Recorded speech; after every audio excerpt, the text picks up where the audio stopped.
much, all the honorable members.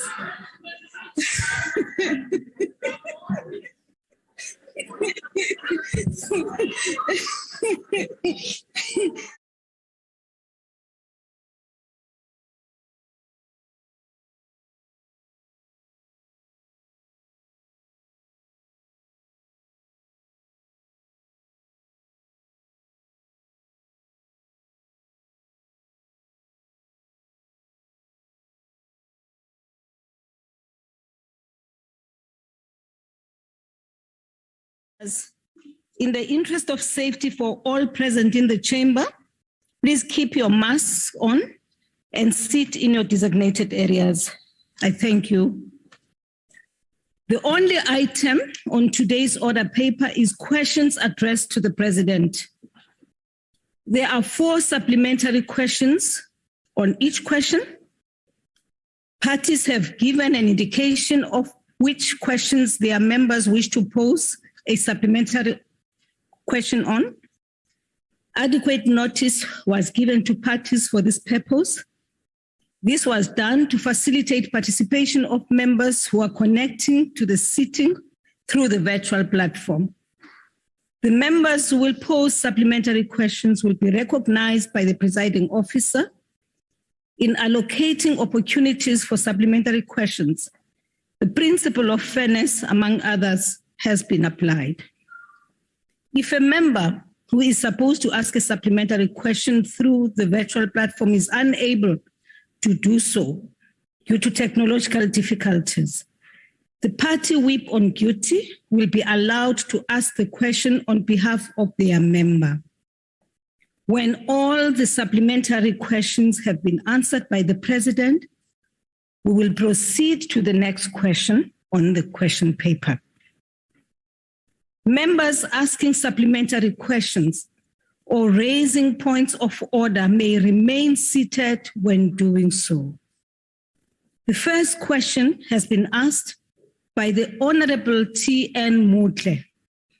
The Honorable the President.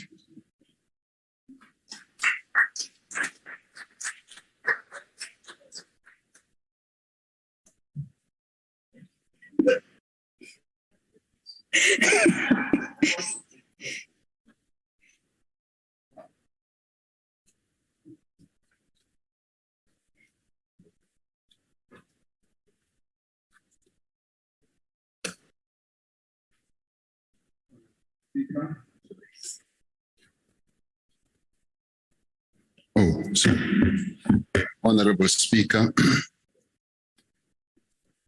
my apologies. I forgot to take my medication this morning. So if I seem a bit slow, just blame it on my forgetfulness to take my medication. The conflict in Ukraine is a matter of global concern to many citizens of various countries. The international community needs to work together to achieve a cessation of hostilities and to prevent further loss of life and displacement of the citizens, of civilians of Ukraine. It needs to support meaningful dialogue towards a lasting and meaningful peace, which ensures the security and stability of all nations. As a country, we are committed to the articles of the United Nations Charter, including the principle that all members shall settle their international disputes by peaceful means. We support the principle that members should refrain from the threat of use of force against the territorial and political independence of other states. That is why at the United Nations General Assembly Emergency Special Session, South Africa strongly urged all sides to uphold international law, including humanitarian law and human rights law, and as well as the principles of the UN Charter, including sovereignty as well. While there are people within our country and elsewhere that wants South Africa to adopt a more adversarial position.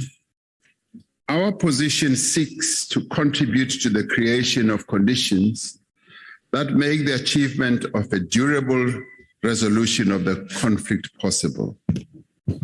Through this approach, we are able to make our voice heard, not only publicly, but also to the parties that are involved in the conflict. And by doing so, as we talk to them, as we exchange views and interact with them, we bring our influence to bear on the issue of dialogue, mediation, and negotiation, which has always stood us in good stead as a nation. Our approach is informed by an analysis also of the causes of the conflict.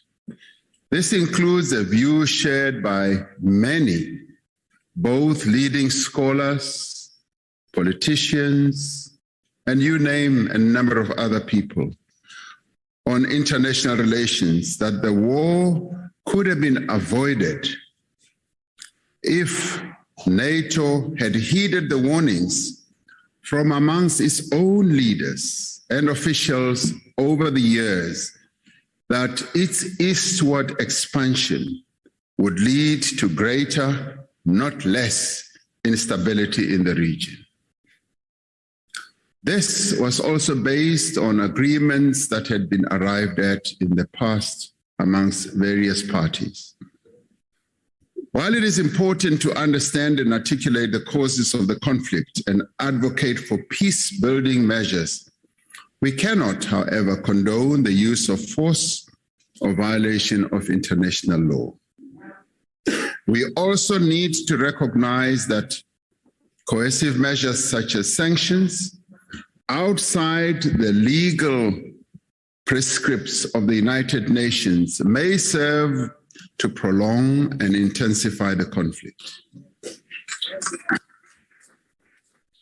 Like other countries, South Africa is concerned about the direct impact of the conflict on our own economy through financial markets and inflationary pressures that will come about through food price increases and fuel price increases as well. As a small and open economy with significant debt levels, one of the most significant steps that we can take to reduce our vulnerability to external shocks is to improve our macroeconomic stability. We have many strengths, even as a small economy country. We have strengths such as a highly developed and well-capitalized financial and banking sector that adheres to internationally recognized frameworks. The depth of local capital markets reduces our vulnerability to foreign currency denominated debt. We benefit from having an independent central bank, a floating exchange rates regime, and prudent capital controls. These strengths will be complemented by the work underway to stabilize debt and to reduce our deficits, alongside the far-reaching structural reforms that are now underway. In short, the best way to protect our economy and welfare of our people is to proceed with the implementation of the Economic Reconstruction and Recovery Plan. The conflict in Ukraine demonstrates the need for a multilateral approach to issues of peace and security. It also demonstrates the weaknesses in the structure and practices and the architecture of the United Nations. The composition of the UN Security Council in particular does not reflect the realities of the prevailing global landscape. That a continent of 1.3 billion people does not have a significant voice in the United Nations Security Council is something of great concern to the citizens of this continent. There is a tendency for the most powerful countries to use their positions as permanent UN Security Council members to serve their national interests rather than the interests of global peace and stability. The Security Council needs to be overhauled so that there is equitable representation and a more inclusive mechanism for resolving international disputes. We should also work to revitalize the non-aligned movement to ensure that those countries that are not part of the hegemonic contest between the big powers can work together to build peace across the globe. We align ourselves with the calls led by the UN Secretary General, Mr. Antonio Guterres, for de-escalation, dialogue, and the return to diplomacy. Additionally, the Secretary General has called for an immediate ceasefire, the respect for the UN Charter and international law, and adherence to existing peace mechanisms, including the implementation of the Minsk agreements as part of multilateral efforts to end the violence. South Africa stands ready to support genuine multilateral efforts to end the conflict and achieve a lasting peace in the region. Honorable Speaker, I thank you. Thank you, Mr. President. The first supplementary question will be asked by the Honorable T.N. Mutle through the virtual platform. Thank you, Honorable Speaker. Thank you to the Honorable President for the response. In light of your response, Honorable President, it will seem that the system of veto rights of the United Nations Security Council is constraining constraining the United Nations ability to resolve international disputes.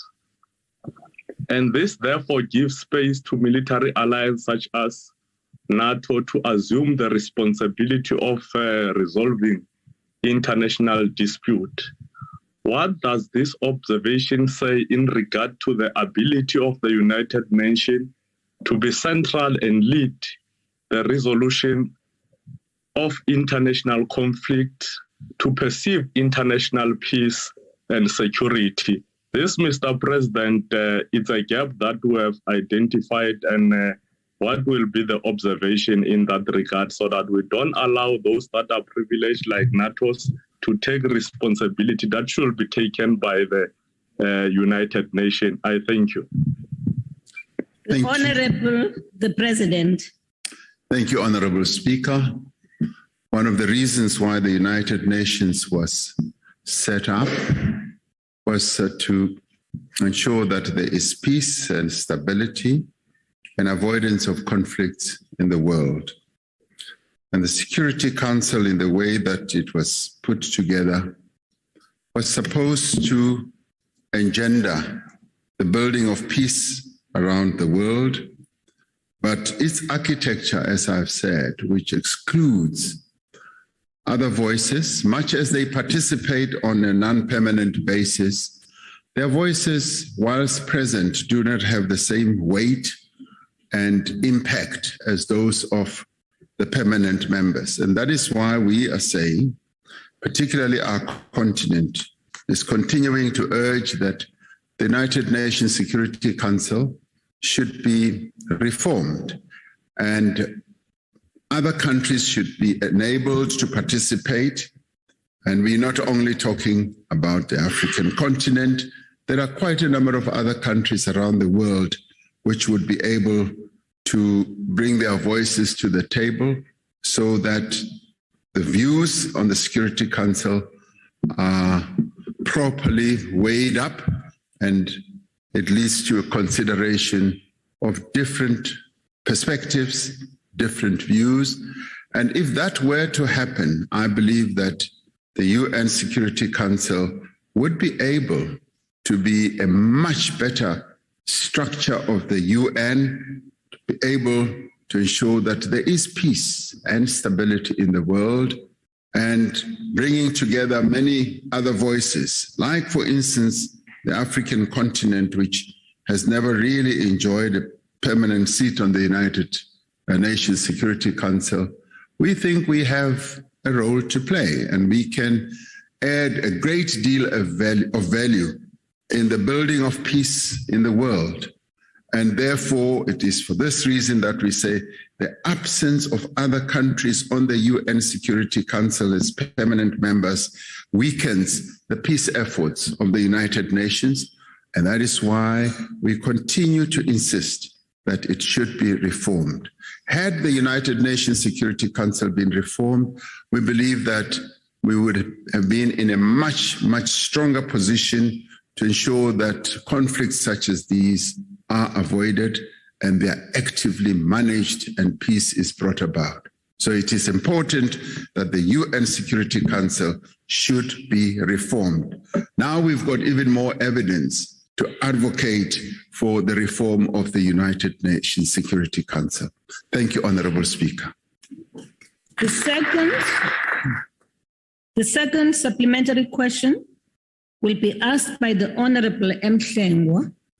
Thank you very much, Madam Speaker. Mr. President, one of the greatest tragedies, of course, in any country outlook is policy inconsistency or policy uncertainty.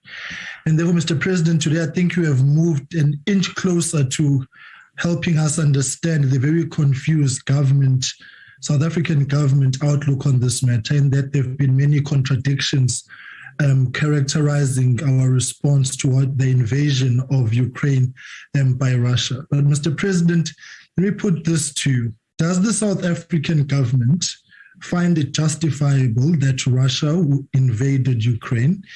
And is the president prepared to move away from the euphemistic terminology of calling this a conflict or a military operation and actually call it what it is so that we can be able to mete out a correct response to what is actually happening right now? And as you have called it correctly, Mr. President, a war.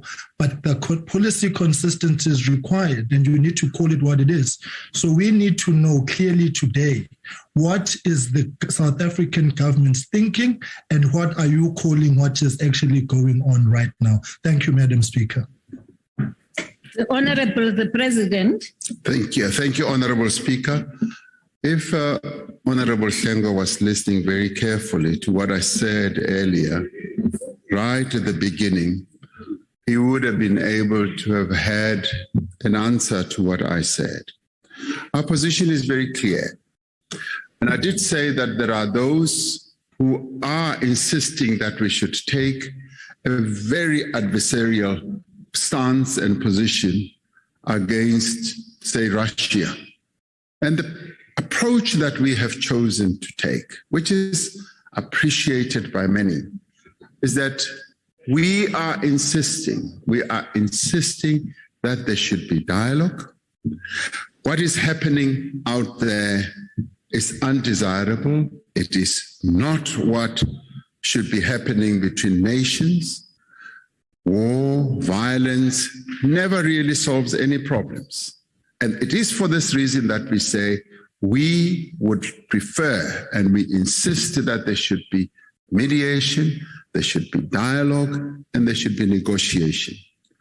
Now, I am pleased to continue hearing, and having heard it from President Putin himself, to continue hearing that the negotiations are ongoing and they are making progress.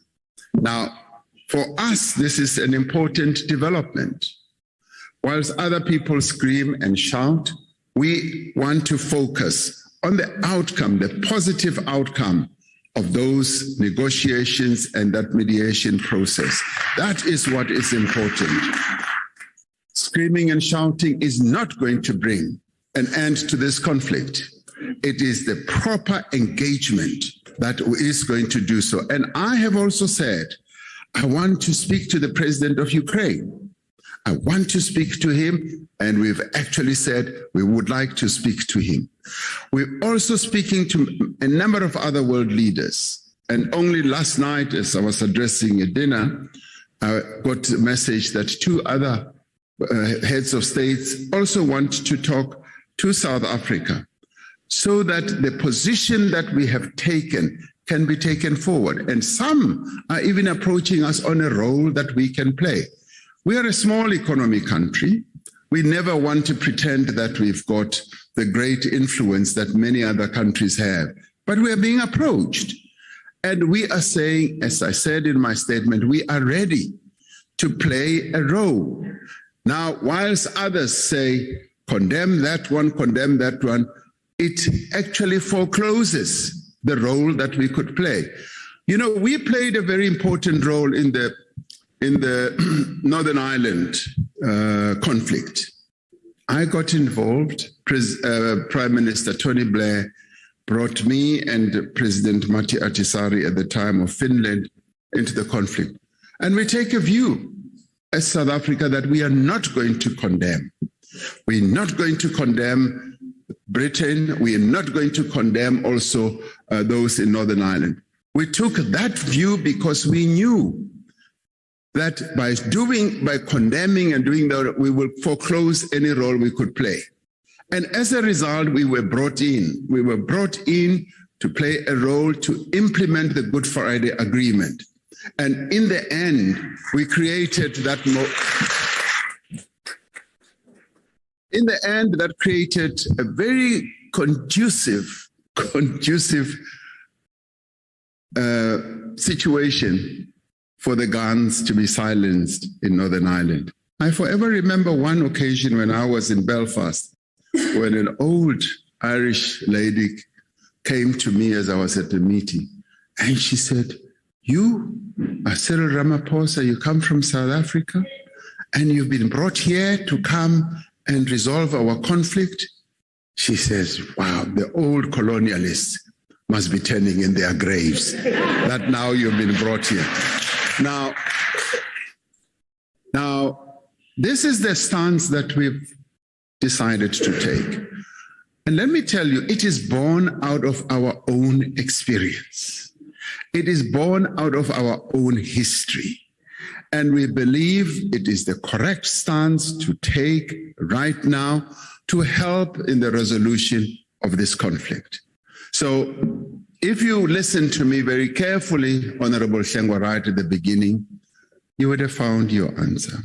I'm quite happy to ensure that my answer is sent to you in print so that you can read it. Thank you very much.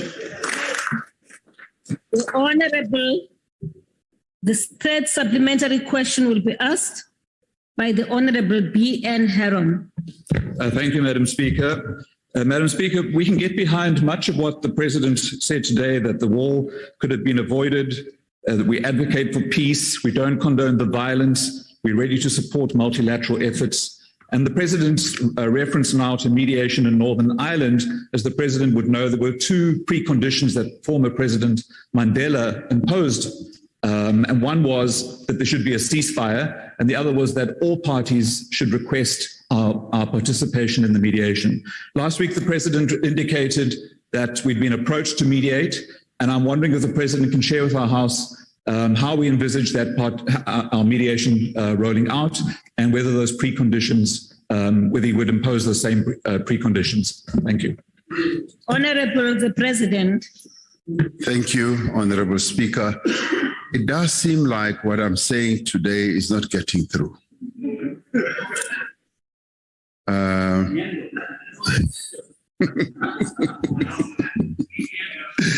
I did say right at the end of my initial answer that we support the efforts of the Secretary General of the United Nations. There's a letter written by National Treasury to the municipality. Order, Muntwa, on the virtual platform. My apologies, Honorable Speaker. The Secretary General of the United Nations has said it very clearly that he wants to see the end of this conflict, and there should be a ceasefire. And clearly, that is what everyone else would desire. I mean, we don't support war because war results in just too many problems and challenges for people. Now, we support the end of this war, and yet last night I was also able to say we would like the war to end. And obviously, a ceasefire is the beginning of that process to bring an end to the war. And then serious negotiations should ensue. Now, those negotiations are ongoing. I got it from none other than the president of Russia, who I spoke to, said negotiations are ongoing and they're showing some promise. Now, we have been approached by a number of other interlocutors, some of whom are not necessarily playing a direct role in the conflict. And we have said, when called upon to do so, we would be ready to make a contribution, however minor that contribution would be. So we stand ready, and we stand on the side of peace. We stand on the side of dialogue. We stand on the side of negotiations. That is our position. Nothing could be clearer than what I have just said now. Thank you, Honorable Speaker. The last supplementary question will be asked by the Honorable Mente. Thank you very much, Honorable Speaker. And indeed, Speaker, NATO should have taken a hint that it shouldn't have any ambition to extend to the Eastern Europe, because that will cause a great instability. President, in 2001, the United States invaded Afghanistan in search of Osama bin Laden. In 2003, they, together with Britain, lied to the world and invaded Iraq under the false pretext that Iraq had nuclear weapons. All this happened without being sanctioned by multilateral institutions. From March to October 2011, NATO flattened Libya with their bombs until they murdered our brother Muammar Gaddafi.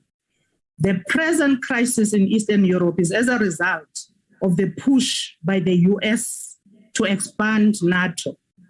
What impact has the unilateral destruction of countries by the US and their allies had on the ability of multilateral institutions to promote peace and harmony, coexistence amongst nations in the world? Thank you, Speaker. The Honorable the President. Thank you, Honorable Speaker. Clearly, as I said in my main answer to the first question, once again, I said we need to look at the history. It will get through eventually. I think it's important that we should also look at the history. The Honorable Member Mente is getting us to that point where she says we need to look at what history has taught us.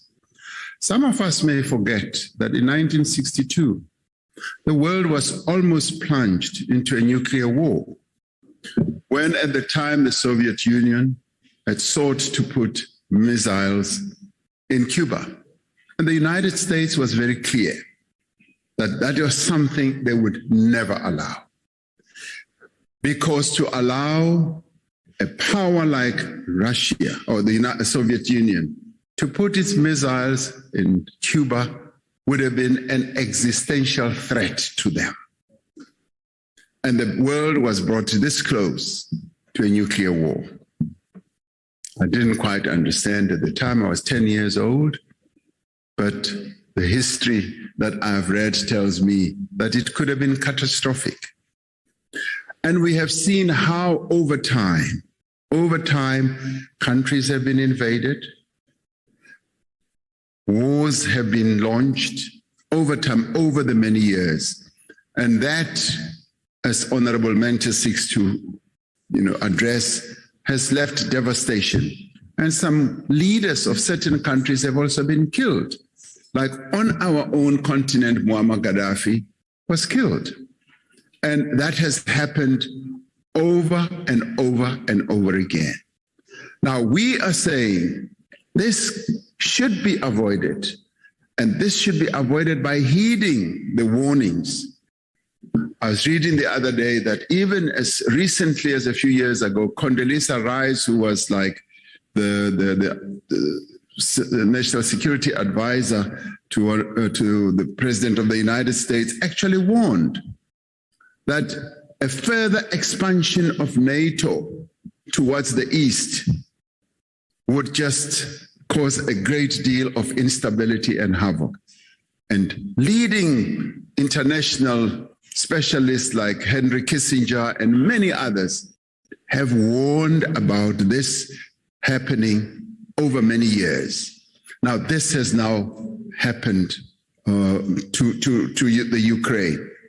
And we are saying we need to look at everything in context. We need to look at the history, but we also need to be saying we want everyone to remember what the history teaches us as we engage in dialogue and negotiations so that we can avoid this. Now, obviously, Russia has felt that this is an existential threat to them.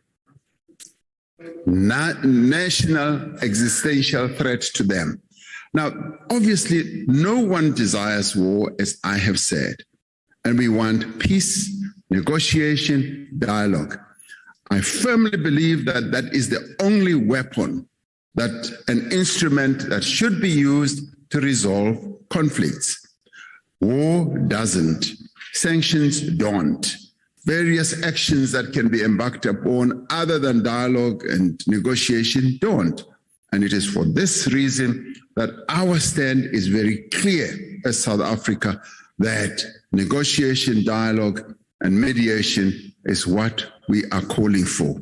And this message, I believe, is sinking in the ears of a number of other people. Thank you very much. Question number 2 has been asked by the Honorable, the Leader of the Opposition, the Honorable, the President. Honorable Speaker, as South Africa works to recover from the damaging effects of COVID-19, our economy is confronted by several other inflationary pressures. The most immediate of these pressures is the sharp increase in the international price of oil, the price of food, as a result of the conflict in the Ukraine. The interconnectedness of the global economy means that no country will be spared from the effects of this conflict and its impact on the supply of goods such as oil and wheat is going to affect many countries around the world.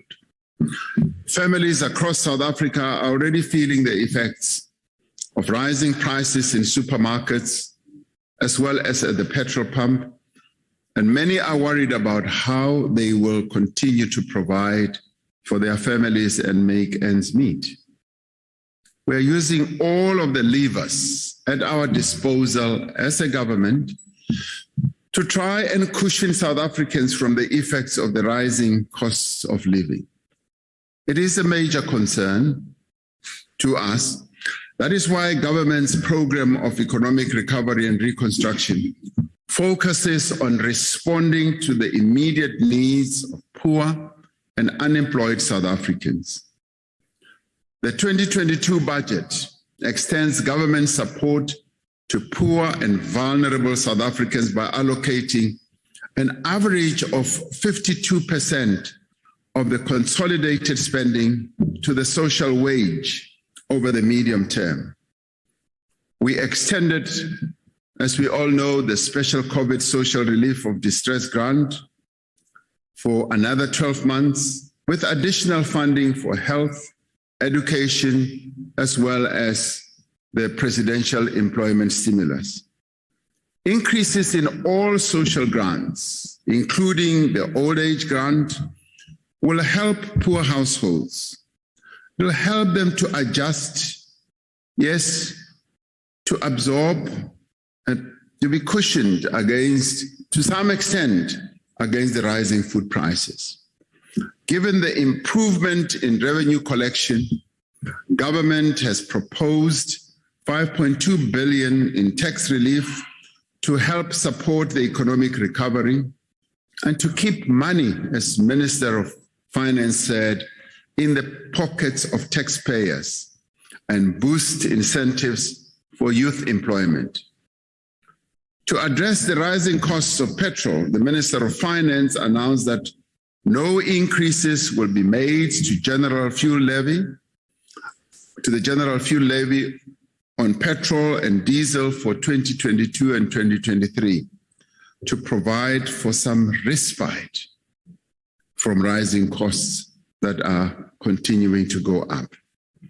The Department of Mineral and Resources and Energy and the National Treasury are reviewing the methodology for the basic fuel price as well as other regulated components to identify changes that could reduce, yes, the cost of fuel. Now, this is work that's underway. These changes will be implemented as soon and as quickly as possible. In short, our fiscal stance will insulate public finances against the possibility of domestic and international monetary tightening, while simultaneously supporting households, ordinary taxpayers, through higher allocations to pro-poor spending. It is important, Madam Speaker, to acknowledge that the South African economy has thus far proved to be resilient to external shocks, including the turbulence linked to the conflict in the Ukraine. We must also dispel the notion that our economic challenges were caused by the measures that were implemented to contain the spread of the coronavirus as well as to save lives. That notion exists in some quarters. It was the pandemic and not the measures that we implemented that caused a severe shock to our economy and indeed to all economies across the world. And we were not an island. Many other economies suffered exactly what we have been suffering. If we had done nothing in response to this grave threat, the economy would still have been disrupted and many more lives would have been lost. As a result of our collective actions to overcome the pandemic, including the rollout of vaccines to millions of South Africans, we've been able to lift all but the most essential restrictions. Our task now is to ensure that we remain agile and move quickly to cushion South Africans from the risk of higher inflation, to ensure that all are able to meet their basic needs and to accelerate our economic recovery. And that is the direction that we have chosen to take. Thank you, Honorable Speaker. The first supplementary question will be asked by the Honorable, the Leader of the Opposition from the Chamber.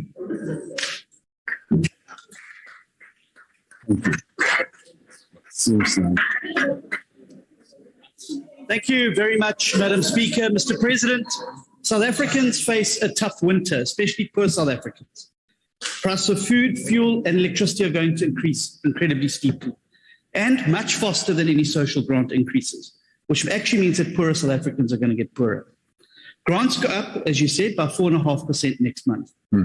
But electricity and fuel prices will go up by more than double that. Electricity by 9.6%, fuel by 11%. And that's due to the corruption and maladministration of your government. We already pay more for petrol than our neighboring countries, Swaziland, Botswana, Mozambique. They pay 16 Rand a litre. We pay 21 Rand a litre. And that's the price that South Africans are paying for the corruption and incompetence of government. Now, the food prices have also gone up on the back of this. Now, I'm sure billionaires don't do their own shopping. But I can tell you today, cooking oil has gone up by 28%. Sugar, 6.6%, meat by 8.2%, veggies by 8.6%, and pilchards by 5%. This tin cost 15 Rand in 2015 and now costs 24 Rand. And they're going to go. Order. Mr. President. Order, honorable members. Order. Mr. President, there are steps, however, that your government can take to alleviate this. So will you commit today to bringing the fuel price down to 16 Rand by cutting out your levies, scrapping your sugar tax, and immediately lifting VAT on meat and chicken, because that will bring immediate relief to poor South Africans? Thank you. Wait, hold on, order. Oh, no. Don't throw. Order, Minister Zulu. Order, Minister. Okay, honorable members, order. May I just remind all of us that this is a very small chamber, and whatever small comments or little noise you make, it disrupts everything we're trying to do here. The president is on the floor right now. May I request order in the chamber? Thank you very much. The President. Honorable Speaker, if honorable member had listened very carefully to what I said, if he had listened carefully, I did say, the answer was very straight.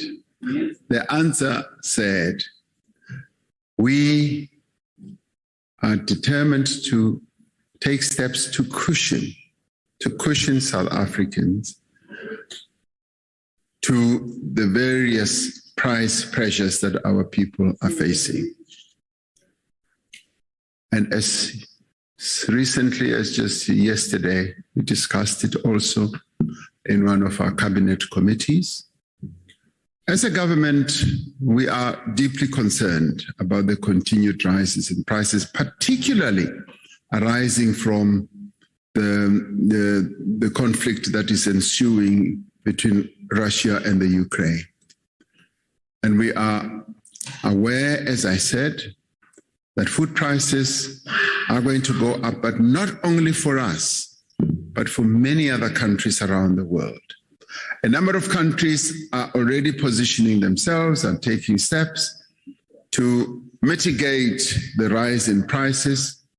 And we are looking at this. And so, you know, we've set up a committee of ministers that is going to look at precisely what the impact of the conflict is going to have on us as South Africans when it comes to fuel, when it comes to food prices, and all this is being given consideration. So, Honorable Steenhuisen, I want to thank you for some of the suggestions that you're putting forward. You are not the only one who's putting forward suggestions. You have done it in the most dramatic way today by bringing a plastic with oil, food, and bread, and Lucky Star, or whatever. Former Minister Mboweni would have been very delighted with you.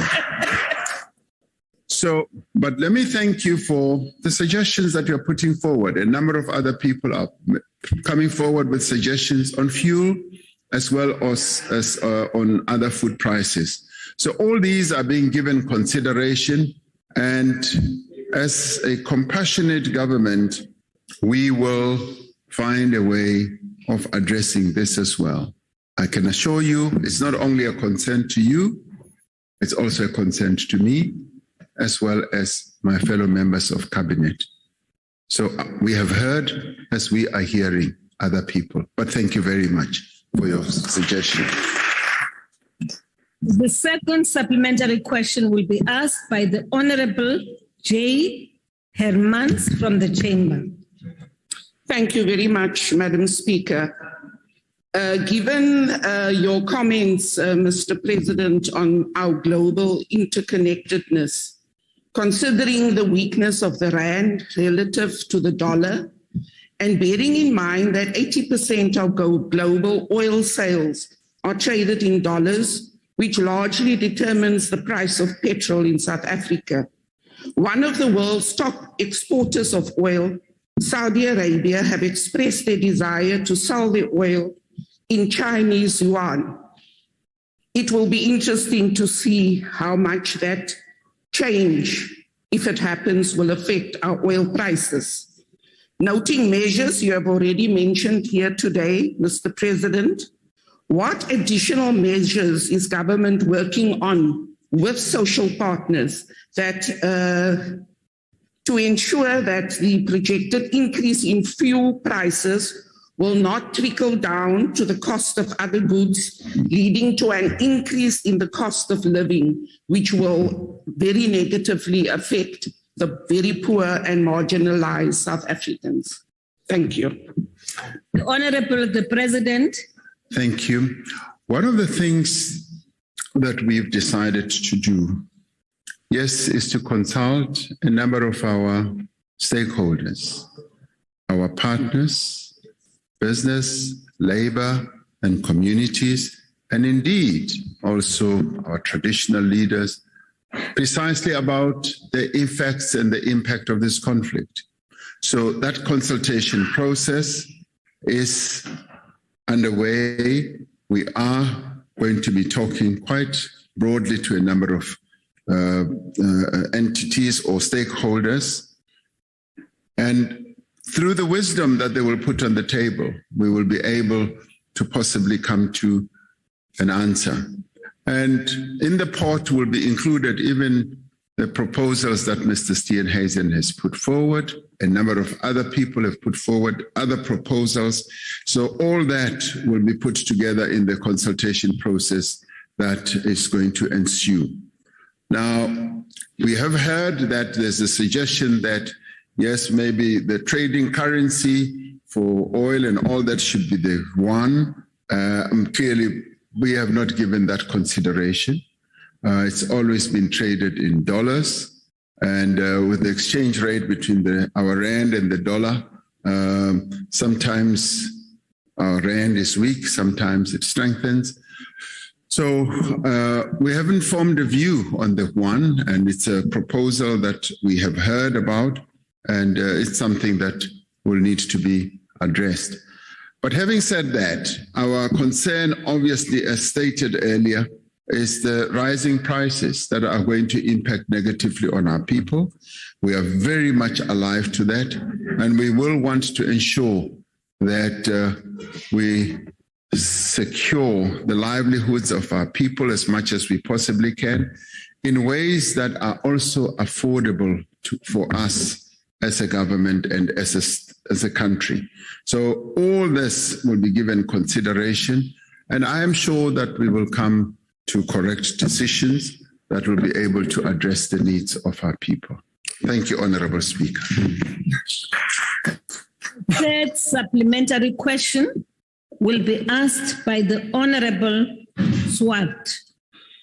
Thank you, Speaker. Honorable President, much of what you've covered already relates to the fuel price, which I was going to add to, but may I add one or two suggestions as well? Research on the fuel price regulation has found that a combination of regulatory amendments, as you pointed out, can reduce the petrol price by up to 103 cents per litre. And these include amendments to the international component, which you pointed out, as proposed by the department as way back in 2018, but never implemented. So that is one aspect which I'm pleased you referred to and which will be considered. Yeah. Secondly, almost dramatically ironic in view of the war in Russia and Ukraine, the commodities prices will increase, which could result in a further tax windfall, which could then further cushion the fiscus and allow for a consideration for reduction in the tax levies of the fuel price And I would ask you, President, you indicated that this review will take place as soon as possible, but would you prevail upon the ministers to consider this and then obviously to try to apply for this and decide on this issue as quickly as possible, given the impact that the fuel price has? Thank you, President. The Honorable the President. Thank you, Honorable Speaker. I would be able to give Honorable Swart a fairly easy and straightforward answer and say, yes, we will seek to prevail on the ministers to consider this as well, because this is another dimension that needs to be looked at. And I certainly will want every aspect of this whole issue to be addressed as much as we possibly can. But I'd like to thank you once again for the suggestion to be taken up. The last supplementary question will be asked by the Honorable Mautwe. Thank you very much, Speaker. President, about 44% of the population is unemployed, and over 70% of the youth population is unemployed in this country that you're leading. The levels of unemployment were at the crisis level even before COVID struck. Despite this stark reality, we have seen numerous attempts by your government to reduce dramatically the role of the state in facilitating development.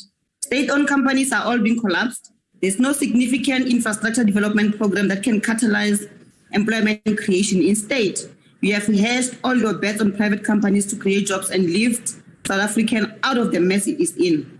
In your reading of economic history of socio-economic degeneration by handing over the responsibility of developing their countries to the private sector, why do you think this strategy will work here if it has never worked anywhere else? I thank you, Speaker. The Honorable the President. Thank you, Honorable Speaker. I don't want to refer any member to some of the inputs that I made in this August House, but if the Honorable Speaker or Honorable Member remembers the State of the Nation debate and my reply thereto, we stated very clearly that yes, we would like to create a conducive environment to enable those who create 70% of the job pool in our country to create those jobs. At the same time, the state will continue playing its role. Now, it isn't true that, for instance, our infrastructure plans are amounting to zero. We've come here and the Minister of Public Works and Infrastructure has been to this House and outlined the infrastructure plans that we are putting in place, how we're dealing with the incapabilities of the past to make sure that our ability to roll out infrastructure and to attract investment pays the dividends that we want. And a number of projects are already underway of an infrastructure type, and many more are going to follow. And already just this year, we're going to be rolling out infrastructure projects worth about 96 billion. And we have already set up our infrastructure fund, which already has money in it, and the private sector has demonstrated very, very keen interest to participate.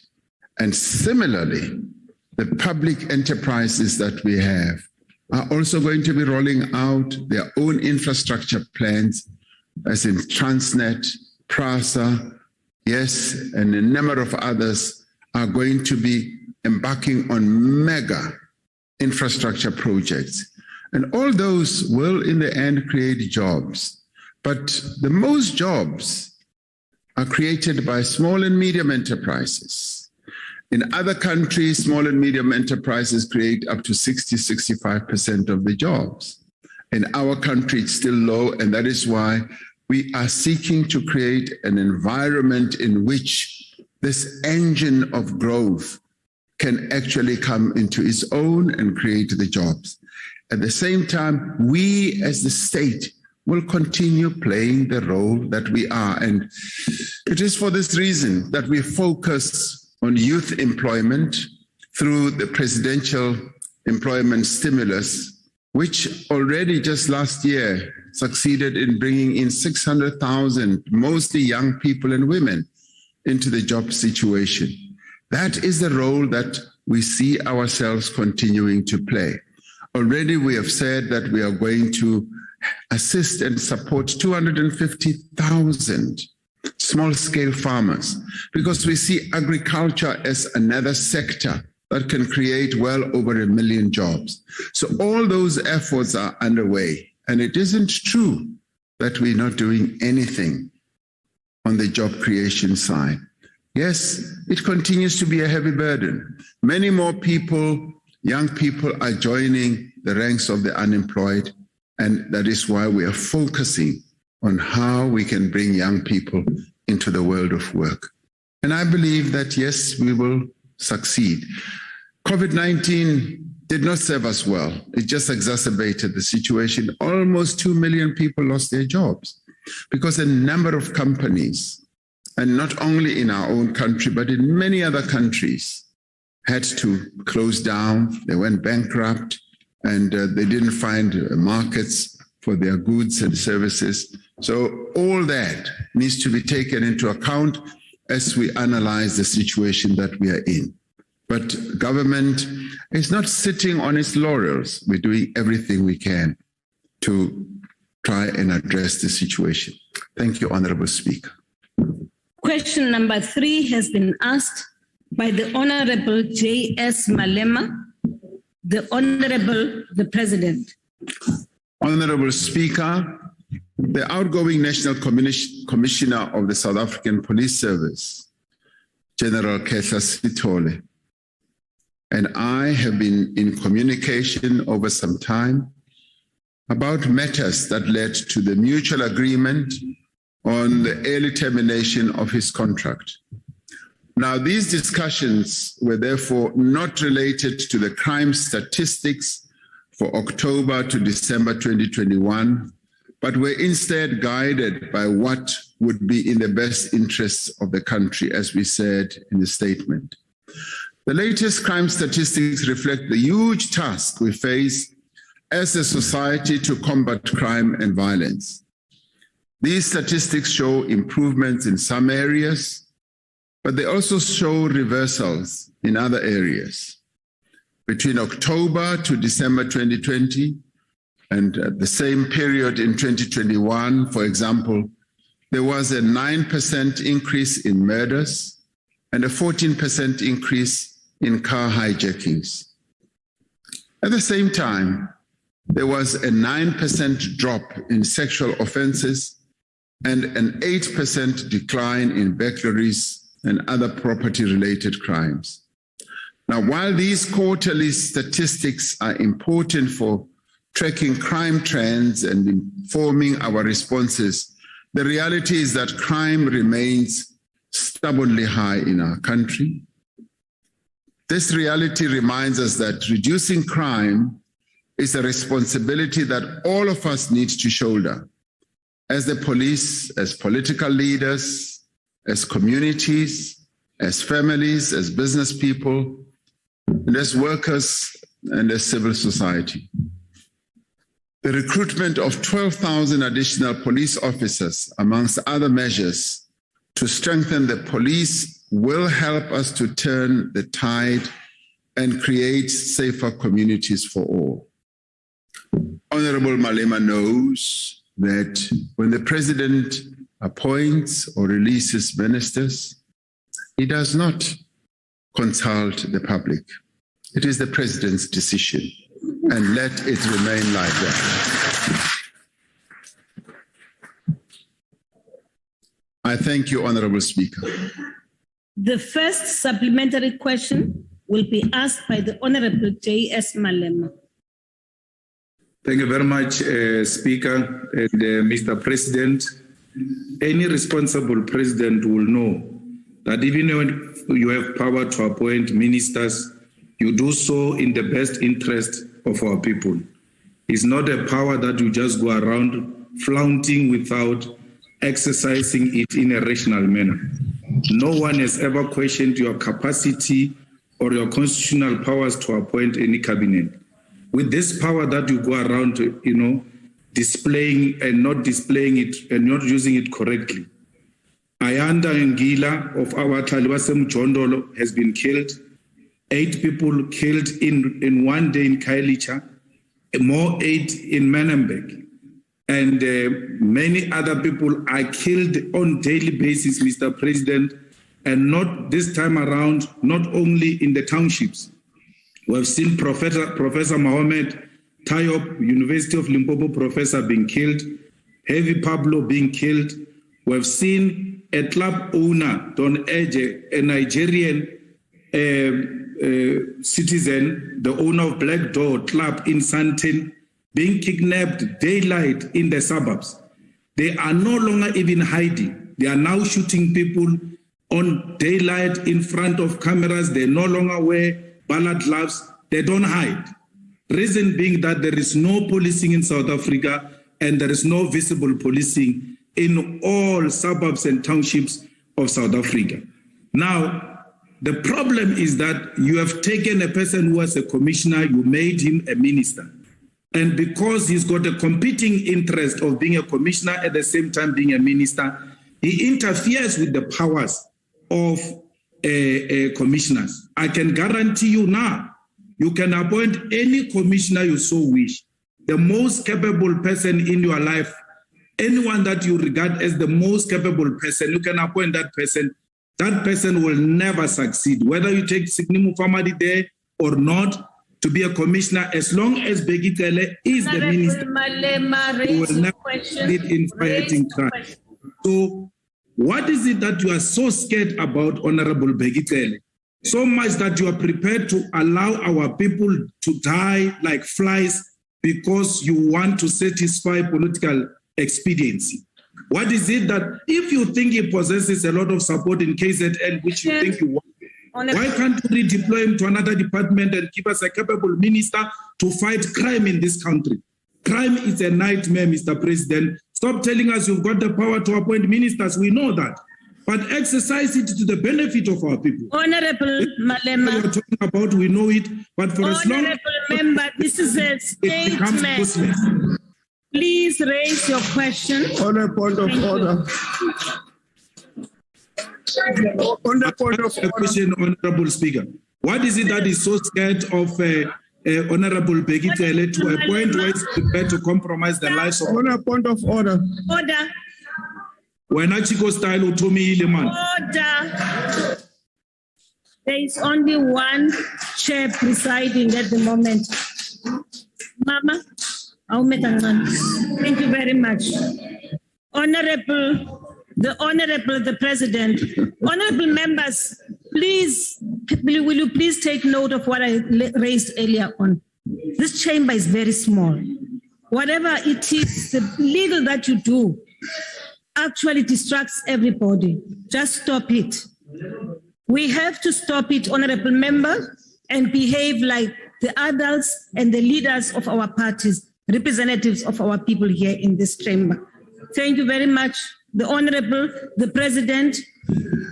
Thank you, Honorable Speaker.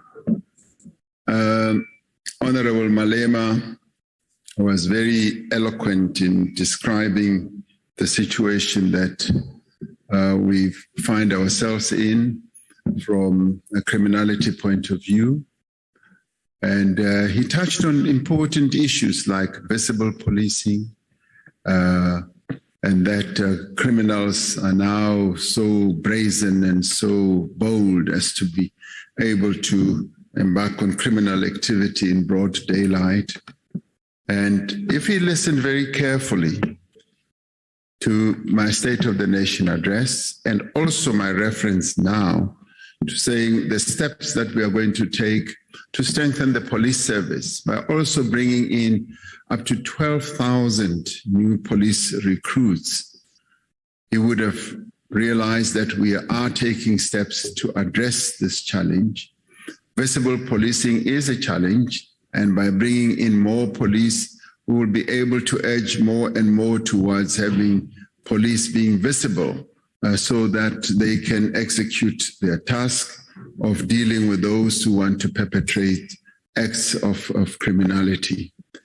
And of course, what we have said over time is that our population has risen.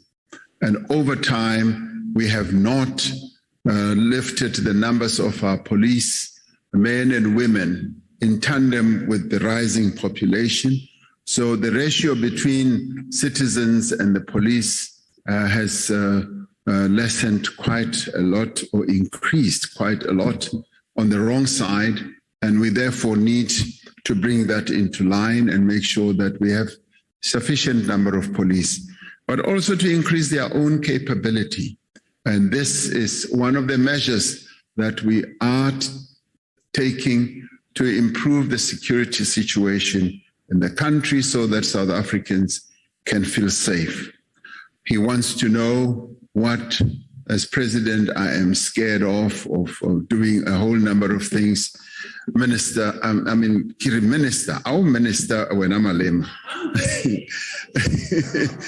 Baraku ke nyobe minister. No, Malema does not want to be a minister of opposition. If not, I'm a president. So, but all I can say is that, Honorable Malema, I've heard what you have said, but I fear Foko. Thank you. Thank you, Honorable Speaker. The second supplementary question will be asked by the Honorable T.M. Jumat Peterson from the Chamber. Thank you very much, Madam Speaker. Thank you very much, Honorable President, honorable members. If Honorable Malema is looking for another midnight cabinet reshuffle, he's speaking to the wrong president.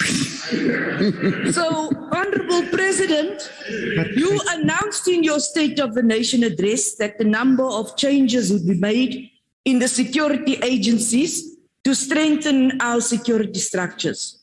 Congratulations, you have done exactly this. So what additional measures, Honorable President, will your government be undertaking in the entire criminal justice system to ensure the effectiveness and efficiency in dealing with crime and fighting corruption? I thank you. Honorable the President. Thank you. Thank you, Honorable Speaker. Honorable Jumat Peterson, yes, we are taking measures. Security situation in our country is challenged, and everyone is concerned about the lapses, about the problems that beset our security complex, and we are taking measures. Firstly, as I said in the State of the Nation address, we would be bringing in people, changing the guard in a number of entities, and it is the entirety of the criminal justice system that we are reforming. And the reform is also going to be in line with the policy or strategy that is going to be put in place to ensure that we do have a better handle on the security situation in the country. It has been raised by members, including by yourself, Honorable Jumat Peterson, in your discussions with me. And this is a matter that we are addressing. And the changes that you have already seen and many more will be coming. We will ensure that the security of our country is placed in a much better position. Now, a number of events that have happened in our country of a criminal nature, as well as of an unrest nature, are matters of great concern to all of us. As for the police themselves, they are already doing quite a great deal of work, setting up special units, for instance, for the construction mafia, those who seek to hijack building projects. A special unit is being set up. The special unit that focuses on bank heists or the heists of money vehicles. We've already seen great successes in that regard. And in the mining sector, great deal of work is being done. And on cable theft, we're working with the private sector to focus on all that. And a whole range of other areas where people who want to participate in criminal activity have been busy and disrupting and making the country unstable. We're focusing on that. And I am very confident that we are going to see great progress as we move forward. But thank you very much for continuing to raise these issues, Honorable Jumat Peterson. Thank you, Honorable Speaker. The third supplementary question will be asked by the Honorable, the Leader of the Opposition. Thank you, Mr. President. When you reshuffled your cabinet the last time, you said, and I quote, "We are determined to build a capable state, which is ably led and which effectively serves the needs of the people," unquote. Yeah. But look at the crime stats, look at the Zondo report, look at the July riots report, which says your poverty ministers must take some blame. But you always go after the DGs or the officials, never the poverty cabinet, which is too big, too incompetent, and too corrupt to get the job done. Where are your promised performance agreements for cabinet ministers? Nowhere. Where are your lifestyle audits for cabinet ministers? Nowhere. You protect your poverty cabinet even though they have stopped protecting citizens. You can't beat poverty with a poverty cabinet. Mr. President, you took an oath of office to put South Africa first. And so the question that I must ask you today is, why won't you take action against ministers who are crooked, corrupt, or indifferent? Thank you. Honorable the President. Thank you, Honorable Speaker. Processes that we get involved in strengthening the capacity of the state have to be overarching. They have to be focused. We have to look at every aspect of the work that we do. And I have put together a team of people who have demonstrated over time that they have a number of competencies and capabilities. And of course, what I do know as a politician in South Africa, that we always don't agree. We differ on a whole range of issues, including on who should be appointed to whatever position. And I do know that whenever I make an appointment, which if I'm constitutionally entitled to make, there will be those who will have different views. And you know, we live in a free country. People are entitled to have different views. We are entitled to see things differently. And that is the beauty of our constitutional architecture. So in this regard, we do have differences of approach and of opinion. And it is not that I don't take counsel from even members of the opposition. I do listen. And I do take into account what is being said. But we must also agree and accept that there are points where we may differ, even about policy matters, about the capability of people, be they directors general, be they ministers, and what have you.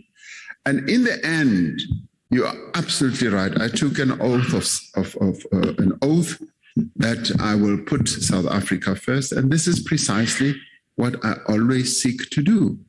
South Africa first. Now, we may even differ on that, because some of you may think that, no, I don't put South Africa first. I put myself first.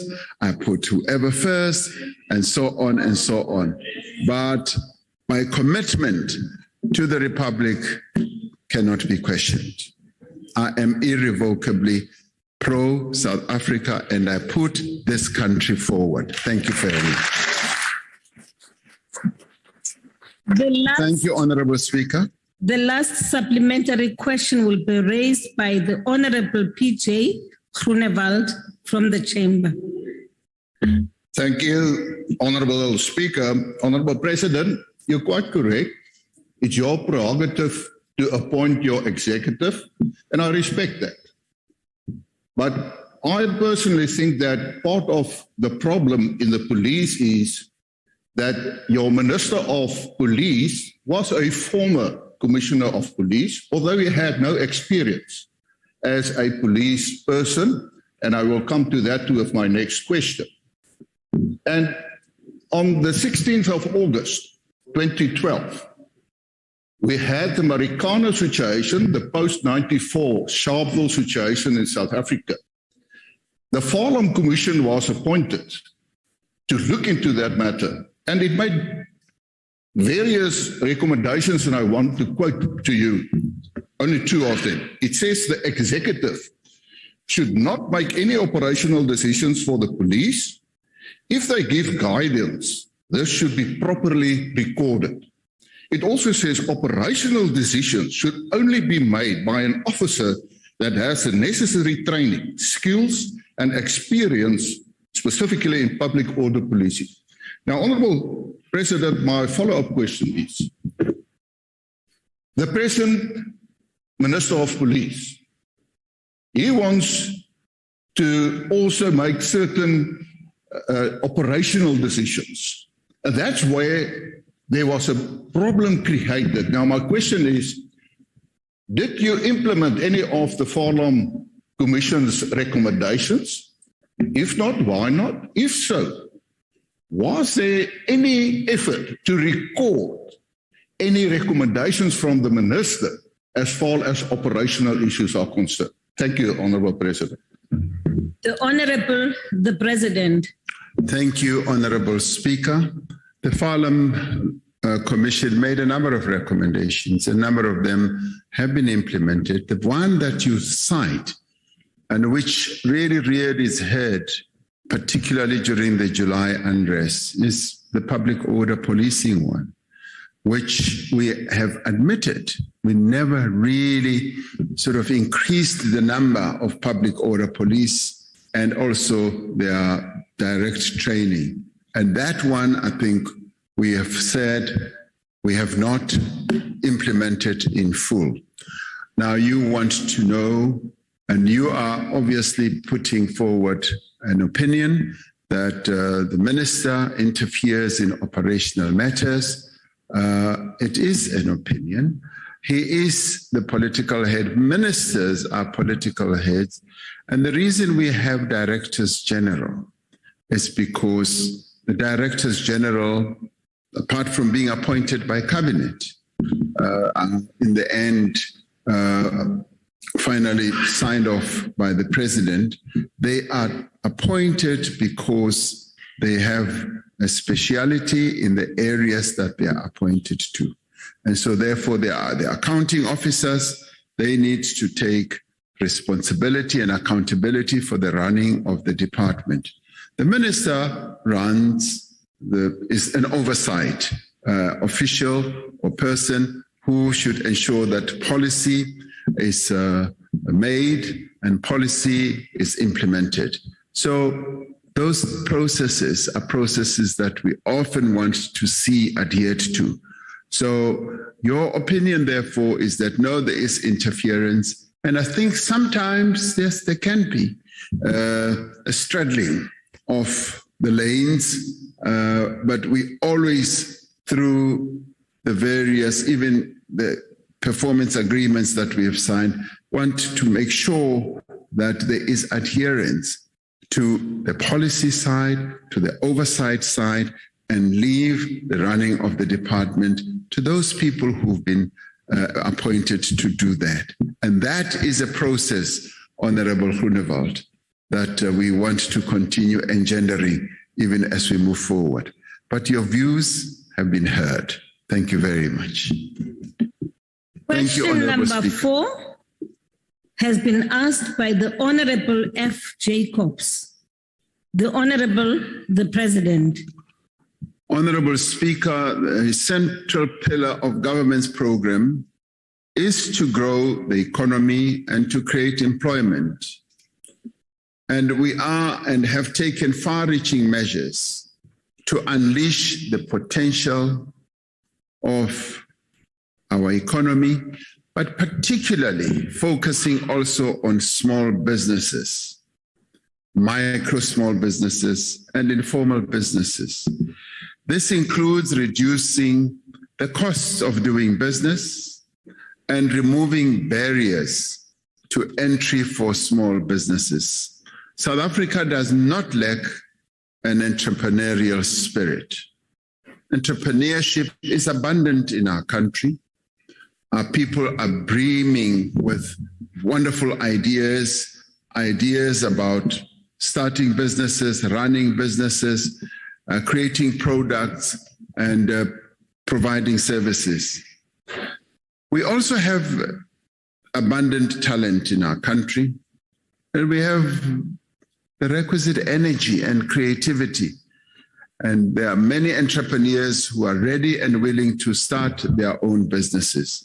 I had occasion just last weekend to be in Mafikeng and met a horde of young people who are creating unbelievable gadgets, stuff that one would never have thought would be created by these young people. They're creating gadgets. One of them just blew my mind because I'm a farmer, creates a gadget that tests your soil and immediately tells you what you can plant in particular soil and what you need to input in terms of fertilizer and so forth in the soil. And this is being done by our young people.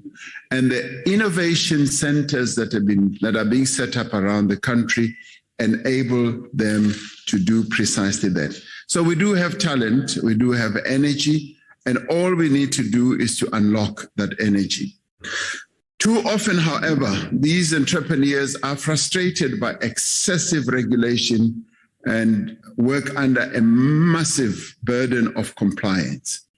The compliance process in our country is just too overbearing. It just drowns you.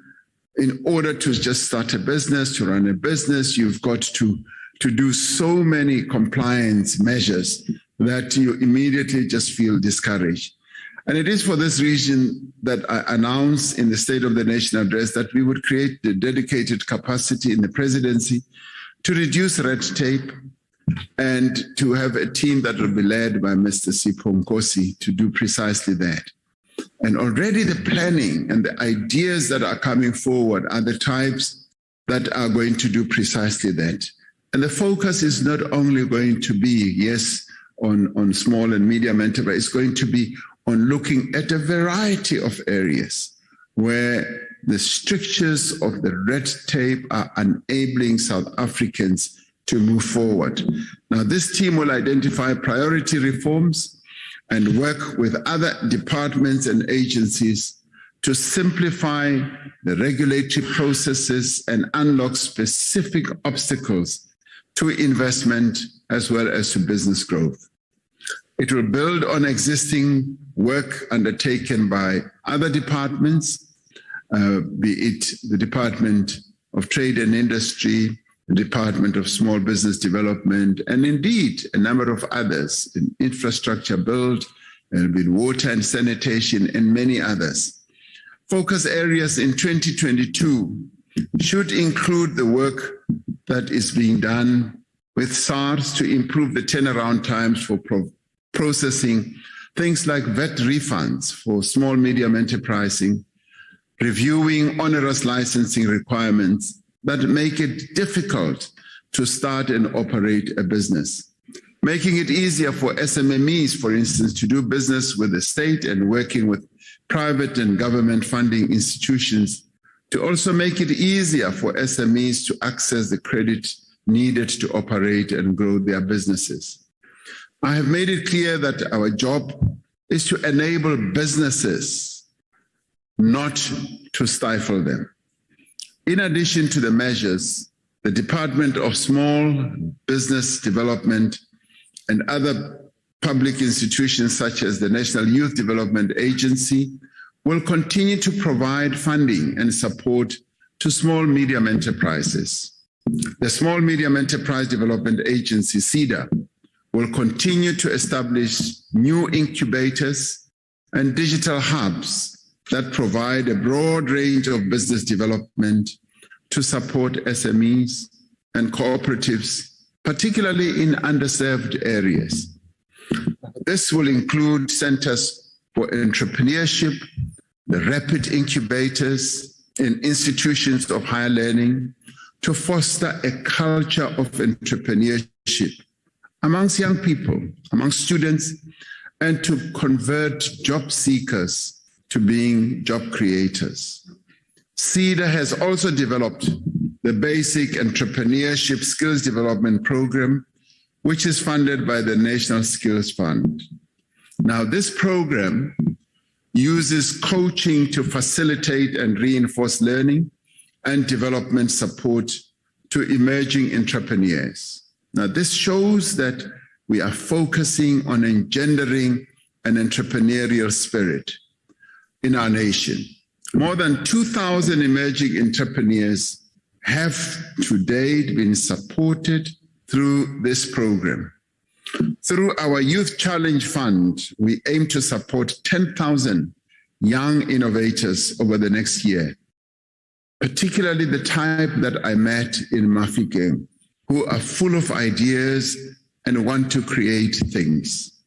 We're implementing a program to support entrepreneurship in schools called Step Up to a Startup, which encourages learners to consider entrepreneurship as an alternative career to employment. The program aims to equip learners with entrepreneurial knowledge and skills that are needed to start and manage their own businesses. Of course, they still need to get into some form of employment so that they can learn the skills. But if they are imbued with entrepreneurial training right from the school level, the future could be brighter for them. By making it easier for small businesses to grow, by expanding access to finance and support, and by reaching out to young would-be entrepreneurs, we are determined to unleash this potential. And as I said, there is great potential amongst South Africans. All we need to do is to create that conducive environment for them to be able to thrive. Wherever I go, I find that many South Africans want to run their own small, medium, and big businesses. And what we now need to do as the government is to encourage that spirit of entrepreneurship among South Africans so that they can get on and create jobs and create better livelihoods for themselves and for their families. This is what our country needs, and this is what we are committed to doing. Thank you, Honorable Speaker. The first supplementary question will be asked by Honorable F. Jacobs from the Chamber, but I see there's a hand there. I don't know whether it's a point of order. What is it? Speaker, indeed it is a point of order. You'll pardon me for delaying in raising this matter. But firstly, I didn't want to disturb the President and the people who are asking follow-up questions. And secondly, I had to find out from first language speakers of Afrikaans whether the word Afrikaans focal is parliamentary. And they confirmed that indeed it is not parliamentary. You will recall that when the President responded to a follow-up question by the Honorable Julius Malema, he said if he has focal, it would be, it would be a sad day, Speaker, if the word focal enters the lexicon of Parliament because the President used it here, because MPs will use it in future and will not be able to call them to order. Thank you, Honorable Member. I will consult and just make sure that my Afrikaans is reg. You may proceed, Honorable President. Thank you.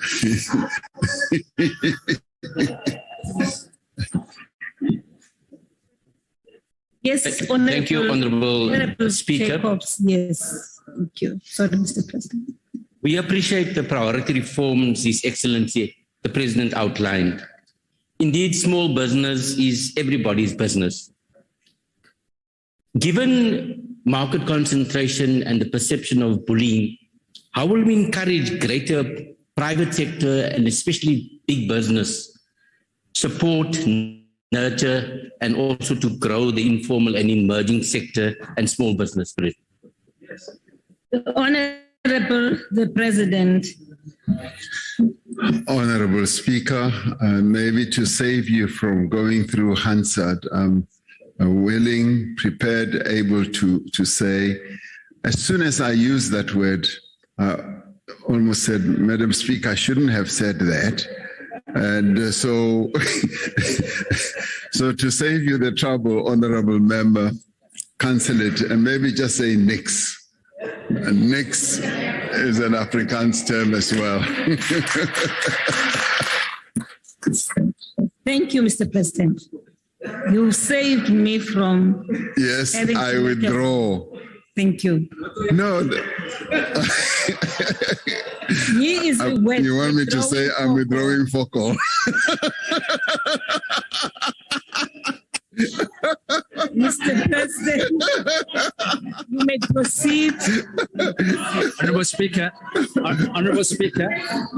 point of order. No, he wants me to say I withdraw for call. So it means I withdraw nothing. What mini circus is this? Can the House Honorable continue? Speaker, may I Honorable Swart, you have the floor. May I attribute that to the lack of medication the President referred to earlier this morning? At the beginning, the President referred to a possible lack of medication. So we appreciate the withdrawal. Thank you. Thank you very much, Honorable Swart. The Honorable the President. Madam Speaker, it must be the lack of medication. On a point of order, Speaker. There's a point of order on the virtual platform. Under which rule did Honorable Swart stand to a point where you even recognized him and accepted his input? Which rule is that? No. Honorable Malema. Imani, hold on, honorable members. I have not requested you to respond to what Honorable Malema has said. I am responding to Honorable Malema, please. Honorable Malema, if you noted something earlier on before Honorable Swart, Honorable Kwangwa could not raise a point of order. I don't know whether their microphones are off or not, but he did try to indicate that he used, action to show me that he wanted to speak, and I allowed him to speak. So the same applies to Honorable Swart. When he stood, I just knew that it means that I even asked, is that an order, point of order? And he said yes, and I allowed him to speak. So please, Honorable Member, what is important is I don't want people to start screaming here and call for points of order. At least he indicated that he would like to speak, and I afforded him that opportunity, which is the same thing I did for Honorable Kwangwa. Honorable Speaker, under which rule is Honorable Swart standing? Kwangwa's point of order was in order. If Honorable Swart is standing under the point of order rule, then you have to make a ruling. Because it can't be that people are out of order when they say things that you don't like, and then when they say things that you like, even when they are not in order, you allow it to pass. It becomes a circus. It's no longer a parliament that operates within the rules. Okay, Honorable Malema, I've taken note of the point you have raised. May I now request the Honorable President to proceed? Thank you, Honorable Speaker. There is a role to be played by all in the private sector, particularly medium and I would say big business, to help small and informal enterprises, and to do so in a variety of ways, through their supply chain, but in doing so also to help support and also strengthen and mentor are those who are in the small, medium, and informal businesses, because that in a way will increase the ecosystem within the business sector and particular sectors of the economy. And through that, the private sector would be able to create more entrepreneurs in our country instead of continuing just to rely on the same old ones that they've always used. But also it is of a transformational nature. Transformation would be best served by getting those who were previously prevented from participating in business, particularly women, as well as young people.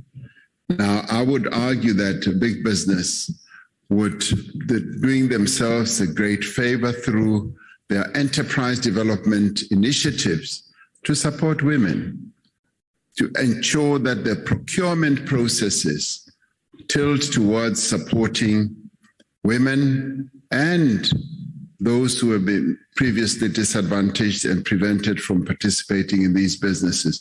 In that way, Madam Speaker, we create a wholesome process where everyone knows that they are welcome to participate and where we actually ensure that the cake that we bake is much bigger and everyone then benefits. That is the way our country should be going. And it is for this reason that I call on big business to support the emergence of new enterprises, small, informal enterprises, and medium enterprises, and give them work through procurement, through mentorship, through real support, financial and otherwise, as well as implements, as well as machinery, so that they are able to get up and going. So if we can all do that, that will be a greater, but it also goes beyond just that.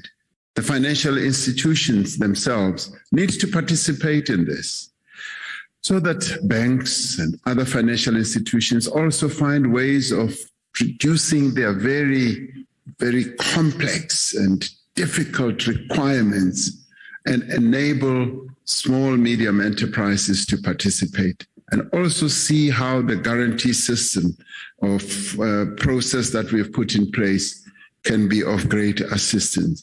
So I think through this, Madam Speaker, we are creating an environment that can enable small and medium enterprises to thrive. And this should not be government's responsibility alone. It should be our collective responsibilities. And education institutions also have a role to play. I'd like to see more and more universities increasing disciplines, courses for small, medium enterprises, people to go and learn various skills, even if it is short skills, financial management and manufacturing capabilities and all that.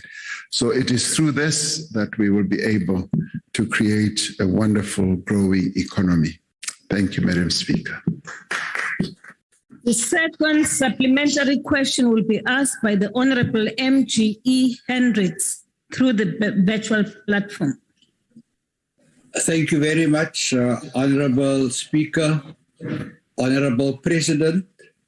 Tonight is the most holiest night for Muslims to say prayers, and those prayers are always accepted.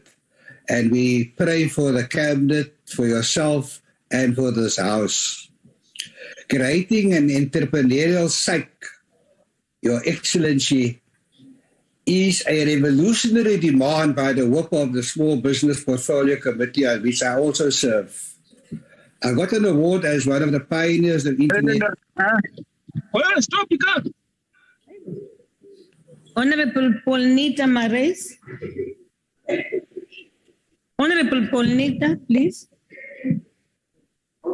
You may proceed, Honorable Hendricks. Thank you, Honorable Speaker. I got an award as one of the pioneers of the internet in 2002, and the entrepreneurial spin-offs of my initiative created millions of jobs and opportunities in South Africa. So had I not been with an entrepreneurial psyche like the WOP referred to, Honorable President, you and South Africans may have had to wait longer to get into the fourth industrial revolution. We now need a government to be the pioneer. Honorable Your Excellency, are you prepared to crack the whip? There are 10,000 villages in South Africa. I have a constituency which covers 10 of them. What assistance can you give to me to make these villages connected to the cities and outside world so they can demonstrate they are compliant to become, for example, call centers doing work for over 40 government departments and potentially to even the South African corporate sector and in time for overseas customers too. Any such assistance will connect my constituency not only to jobs but to training and development and to the opportunity for some to even start their own small online businesses. There are no innovation centers, incubators, digital hubs in our villages.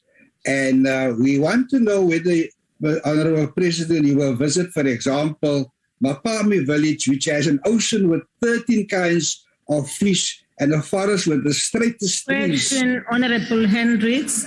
If you cannot make it, those who will you direct will leave with a basket of fish. So the question is, what support are you going to give our villages, which are the Cinderellas in South Africa? The Honorable, the President. Honorable Speaker, I would be very, very pleased to go and visit that village and go and enjoy, did you say, different types of fish that they have. I would want you to guide me there. And thank you very much for your prayers for the cabinet and for the government. We always welcome that. And also prayers, I guess, for members of parliament. It should not just be for the cabinet, including Honorable Steenhuisen here. He needs prayers as well.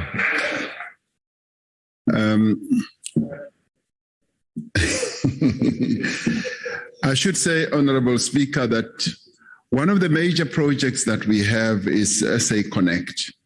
It is through SA Connect that we want and are going to be connecting the various parts of our country. It's a massive project that government has decided on embarking upon, and so that everyone in South Africa is able to have a measure of connection to the internet and be online, do business online, learn online, and do a whole variety of things. As it is now, not many areas in our country are connected, and that is a matter of concern to us. So we would like to see as many parts of our country, particularly villages, being connected, and SA Connect is that project that we are going to unfold and so that it envelopes the whole country. I'm confident that through this we will be able to catapult our country into the 4IR scenario so that they are able to converse, to communicate, to do business, to learn what's happening also in other parts of the world, and to trade as well. We have found that when people are connected, they're then able to trade in an exponential manner. That has been proven over and over, and that's precisely what we would like to do. So SA Connect is the answer to what the Honourable Member was raising. Thank you, Honourable Speaker. The third supplementary question will be asked by the Honourable, the Leader of the Opposition. Thank you. Mr. President, the lockdown is actually the single biggest piece of red tape tying up our economic recovery. And the real disaster in South Africa is the jobs and the poverty disaster caused by your poverty cabinet, which is a permanent disaster, and I would frankly say beyond prayer. International tourism now is only 20% of what it was before COVID-19. The tourism industry used to drive 10% of job creation in South Africa. Tourists are now going to countries where they don't have to do expensive PCR tests, they don't have to wear masks, and they're able to go to stadiums to watch sports functions. COVID regulations are strangling government service delivery as well, and many places are still operating on reduced or rotational staff. And the biggest people suffering as a result of this are the poor who rely on government services more. Mr. President, you've told us right from the beginning that you've been led by science. Severe illness rates are now low. Hospitals are not overflowing with COVID cases. So how do you justify keeping South Africa's economy on its knees by extending the state of disaster and now legislating the lockdown into permanence? Thank you. Honorable the President. Thank you, Honorable Speaker. Now, Honorable Steenhuisen will remember me standing here in the City Hall saying that we are going to lift the state of disaster. We are at level 1. And I explained very carefully, very carefully that there are certain measures that we will need to keep under management to enable us to have the wherewithal to keep, if you like, a tab on the pandemic. The pandemic is still here with us. COVID-19 has not suddenly just disappeared through the door or the window. And we are still concerned about those people who get infected, who get hospitalized, and who die. We are concerned about those people who have not been vaccinated as yet. And all that still needs to be properly managed by a responsible government. Now, what have I said? I said, we're now going to want to rely on health measures. Health measures, for instance, that will say, if you are in an enclosed place like this, where there's no proper ventilation, you are still required to wear a mask. Now, you cannot just breathe that into existence. You've got to regulate it, and it's got to be regulated by a legal instrument, a law, a regulation. Now, what we've said we would do, we would move away from the harder state of disaster regulation to a health one, because we are dealing with a health pandemic, a pandemic that affects our health as a whole. So that requires a regulation so that when we are gathered like this, the speaker should be able to say, as she does all the time, that unless you are speaking and if you're sitting, wear your mask. She needs an instrument to be able to direct us to wear that mask. So that is a health regulation that we've now put in place. Now, if you have a problem with that, I am sorry, we are government. So we've got to put regulations in place. Because as opposition, you have a different view, but you are not government. No, scientists are telling us precisely this. Now, I can admit that you've always had a problem from day one, right from word go. If you were ever positive, Honorable Steenhuisen, it was at one meeting when I called the political parties.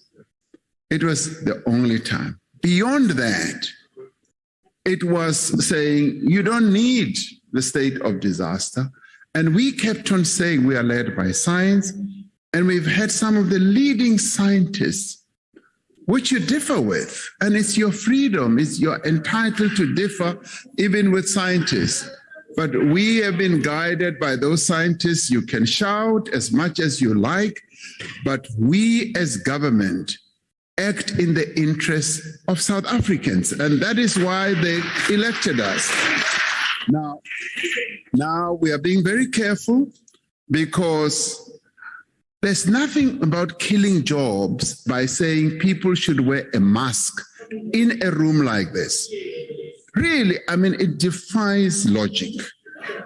It really defies logic. How are we killing jobs? In fact, we are creating jobs, because there are people who make those masks. There are new factories that have come up that make masks so that we can all feel safe. Now, for the life of me, I still want someone to come and tell me what it is that we are destroying jobs through by continuing this health measures. Because when we lift, listen to me. By closing stadiums, you are killing jobs. By closing stadiums, you are killing jobs. Point of order. Honorable Speaker. Allow me to protect. Now, we've been going through a process. Now, let me tell you something. Many countries around the world are exactly where we are. And those countries that have opened up their stadiums to 100% participation, they are at 70, 80% vaccination. Now, we've been saying, and I've been saying it ad nauseum, let us all as leaders participate in encouraging our people to vaccinate. I am yet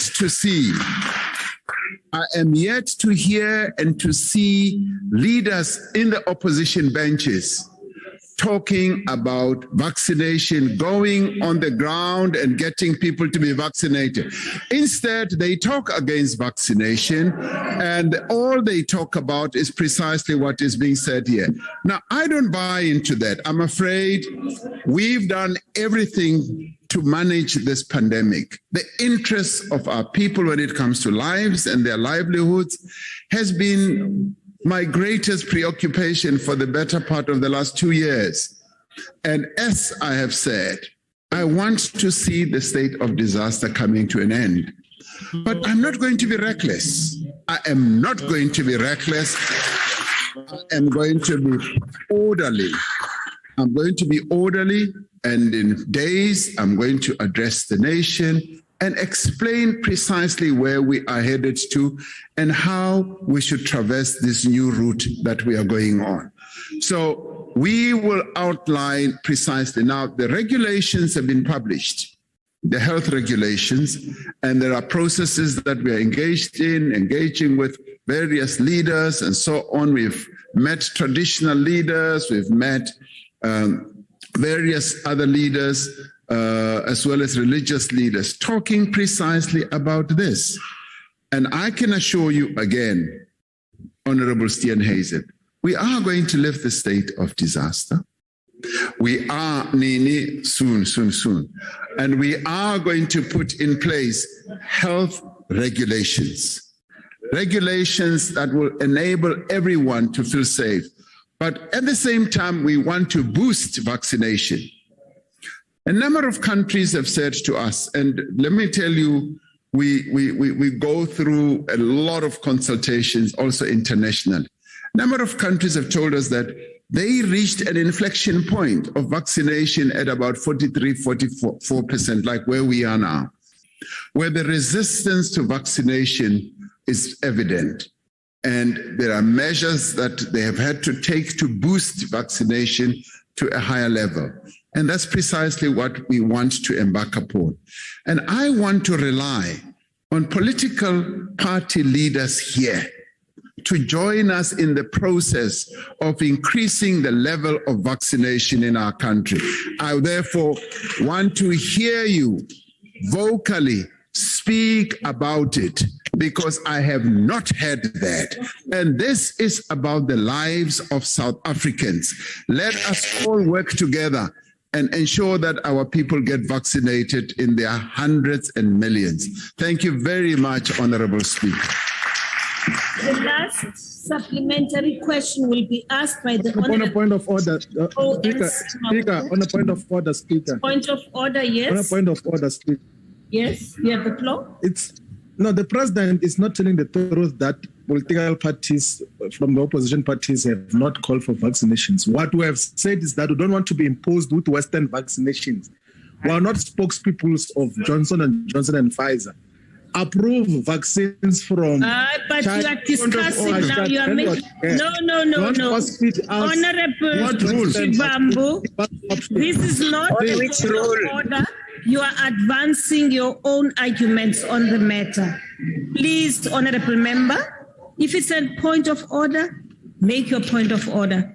If it is an engagement on the matter which is being under discussion, then you find time to do so. For now, it is not a point of order. I'm sorry. Thank you very much, Honorable Shivambu. The last supplementary question will be asked by the Honorable OMC Mautwe. Thank you very much, Speaker. President, when you know that a leader is clueless and with no idea of what he's dealing with, he starts by affirming his position. Earlier on, you were telling us that you are the one who appoints ministers, and then you just said now that you are leading the government. So it's a sign that you are clueless about this thing. But let me go ahead with my question, Speaker. Your attempts to centralize power in your office, President, are a cause for concern. First, you took over intelligence services and placed them in your office, and then you took over responsibilities of coordinating climate change response by the country away from the Department of Environmental Affairs to your office. Now, cutting red tape for small businesses has been removed from the Ministry of Small Business Development into your office. Have you lost confidence in the ability of your ministers to lead the kind of change you want to see in this country? Are these presidential panels not creating parallel centers of authority and therefore hindering delivery of services? Thank you, Speaker. Thank you. No, Mr. President, before you take your stand, Mr. President, I beg, withdraw what you've said. Withdraw, Speaker. Thank you very much. Thank you. I won't repeat what he said, but that was foul language. Thank you very much. Mr. President, the Honorable the President. Honorable Speaker, thank you very much. I think the Honorable Member has said what she's saying before, and all I would say is that no, what we are seeking to do is to increase the capability of the state. The presidency plays a particular role in increasing that capability of the state, and already we are seeing quite a lot of progress as a result of some of the measures and the initiatives that we have taken. Thank you, Honorable Speaker. Question number 5 has been asked by the Honorable Hlengwa. Honorable the President. I apologize, Honorable Speaker, for speaking before you gave me permission. But Honorable Speaker, thank you once again. And honorable members, state-owned enterprises are critical drivers of inclusive economic growth and social development in our country. However, the reports released by the Commission of Inquiry into State Capture demonstrate the extent of the repurposing, the damage, and the theft caused by state capture. We are therefore working to reposition strategic SOEs to fulfill their vital economic and social mandates. International good practice suggests that a centralized shareholder model, along with a central authority to house strategic state-owned companies, is the best way to ensure effective oversight. A centralized shareholder management model is likely to entail the following. Firstly, a holding company that is 100% owned by the state. Secondly, an active shareholder approach to continuously set, monitor, evaluate SOE performance in relation to commercial, and development objectives. Thirdly, ensuring commercial sustainability of SOEs with minimum or no reliance on the fiscus. And fourthly, development of an appropriate capital structure for the holding company to ensure profitability, sustainability of each SOE.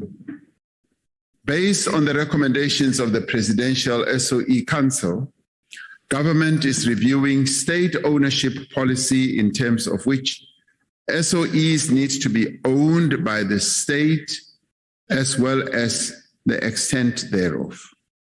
The Presidential SOE Council is evaluating the financial and operational status of major SOEs that we have in our country and reviewing the turnaround plans for each SOE in crisis. The journey that we have embarked on will transform the manner in which our state-owned enterprises are governed, are managed, are monitored for the benefit of the nation as a whole. I think this is a transformation that is long overdue. It was preceded by a commission that was set up to look into state-owned enterprises, but now we are honing into exactly what needs to be done with regard, firstly, to the implementation of the Commission's report, but also what needs to be done in this current moment, particularly post-state capture environment that we are now going to enter into. I thank you, Honorable Speaker. The first supplementary question will be asked by the Honorable M. Shengwa. And thank you very much, Madam Speaker. Mr. President, of course, all the aspects which you have attributed to a holding company, the four aspects in particular, are basic elementary aspects which should really arise regardless of the structure into which government may be wanting to actually handle and run SOEs. So what is at play here, Mr. President, is that this move to establish yet another SOE is an admission on the part of your government that DPE has been a total failure in managing these SOEs and should have been abolished a long time ago and have these SOEs in their land function departments where the necessary skills, knowledge, and expertise of each sector are actually housed. The second point, Mr. President, is that without running the risk of another patronizing outlook to say I should listen to you or read, so far as your responses are concerned, you attribute this to state capture. Yet, Mr. President, we are awaiting you to actually give us the implementation plan insofar as the State Capture Commission is concerned. Are you now in a piecemeal approach before that, responding and implementing recommendations of the State Capture Commission? And if you are, then why are we waiting for the end of June? The bottom line, however, Mr. President, is that we have heard all this rhetoric before and nothing has changed. It's merely a change of names and semantics. The issue is that government is wholly inadequately capacitated to manage and run SOEs, and the results are in ESCOM, PRASA, Transnet, amongst others, whom are all literally on their knees, rolling blackouts. And so to really put a plaster on this sore is in itself, Mr. President, very irresponsible. But the bottom line is that question, Honorable Shengwa, what is your question? Thank you, Madam Speaker. But that was a speech. It was a statement, not a question. The President is at liberty to respond to the argument I'm making against his SOE holding company. The Honorable, sorry, Mr. President, there's a point of order there. The Honorable Kwahube. Thank you, Speaker. Just to bring to your attention that the member that asked the follow-up question, that is in their name, they have 2 minutes to ask their question. And regardless of how they use their 2 minutes, as long as they stick within that 2-minute time frame. So I do just want to bring that to your attention. Thank you very much, Honorable Kwahube. Your point is noted. Shengwa, do you have a question? Thank you. Madam Speaker, I am Thank you, Honorable Shengwa. The Honorable Oh. The President, the Honorable the President.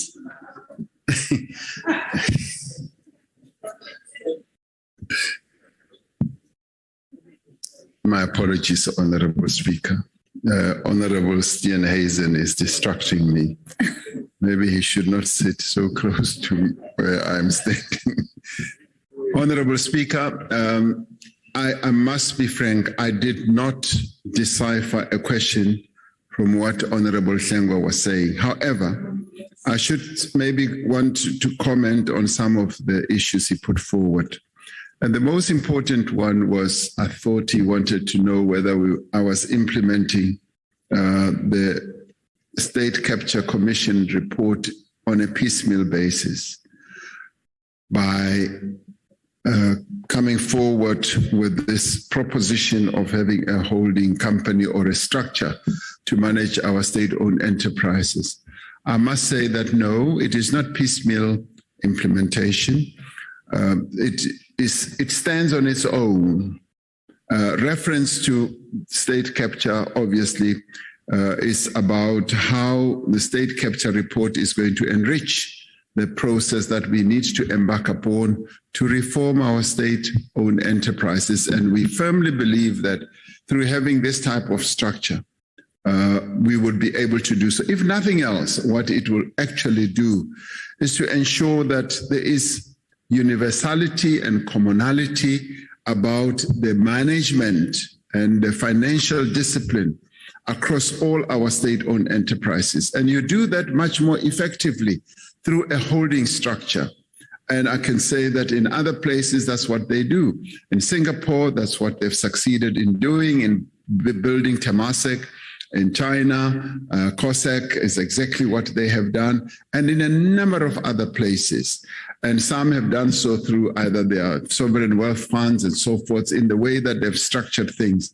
But in this case, what we are seeking to do is to have uniformity of processes, which are better managed through a single structure. And all these companies will hang on that structure, will be subsidiaries. It will also help us, as I said, in one of the issues that I mentioned, in balance sheet management, where we will be able to have line of sight of what exactly is happening from a financial point of view in each of the state-owned enterprises, and synchronize what needs to be done from a performance point of view, a management point of view, and the objectives and the expectations will be so well set out that we will have one single view of exactly what is happening. And when the reporting comes in, it will be globular reporting, which enables us to see everything on one sheet of paper. Now, that is going to be the strength of what we are seeking to do. And of course, there'll be good cross-pollination of ideas, of processes.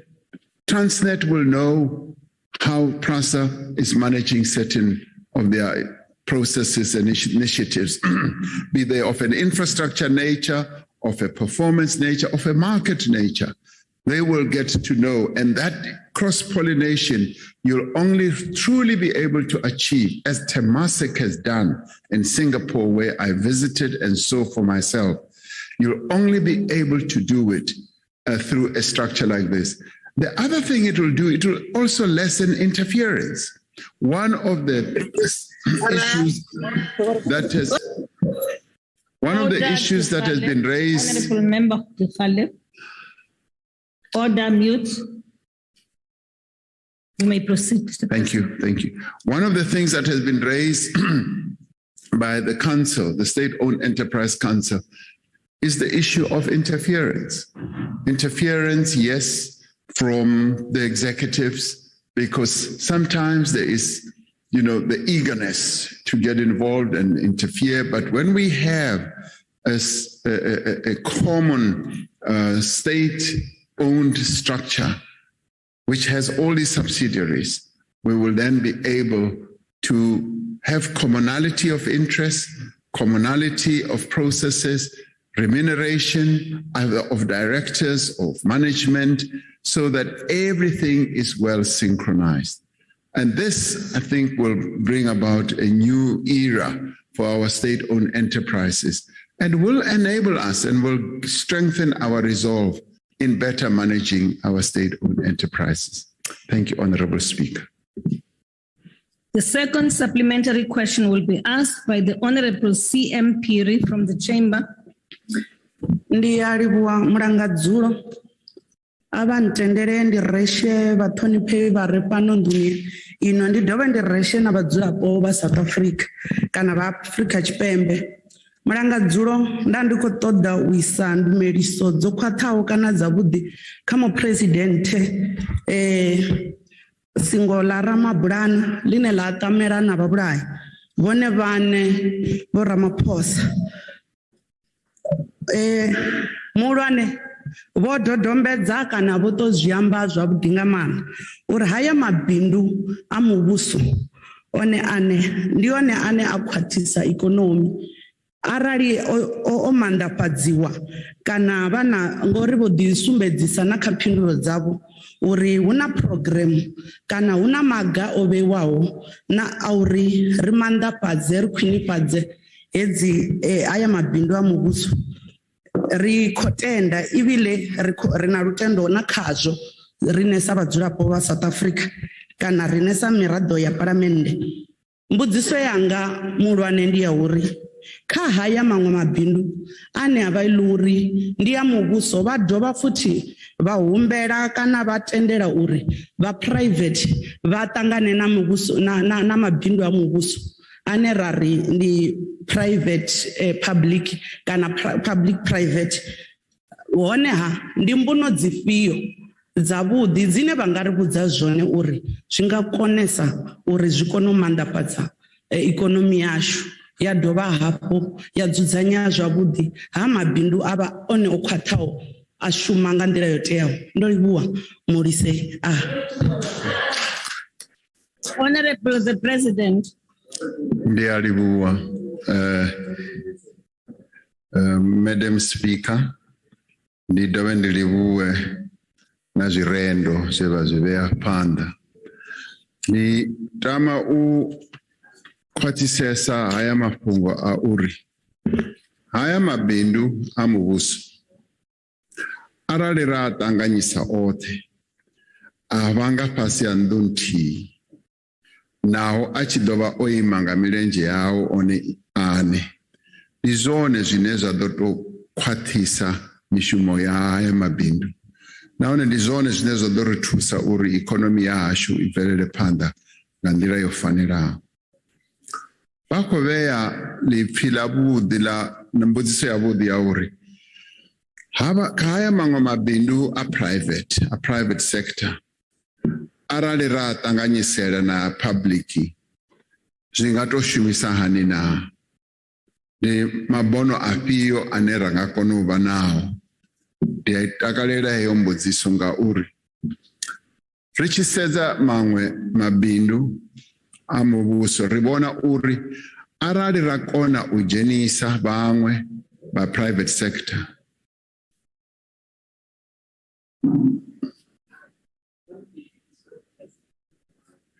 Honorable member, what's your problem?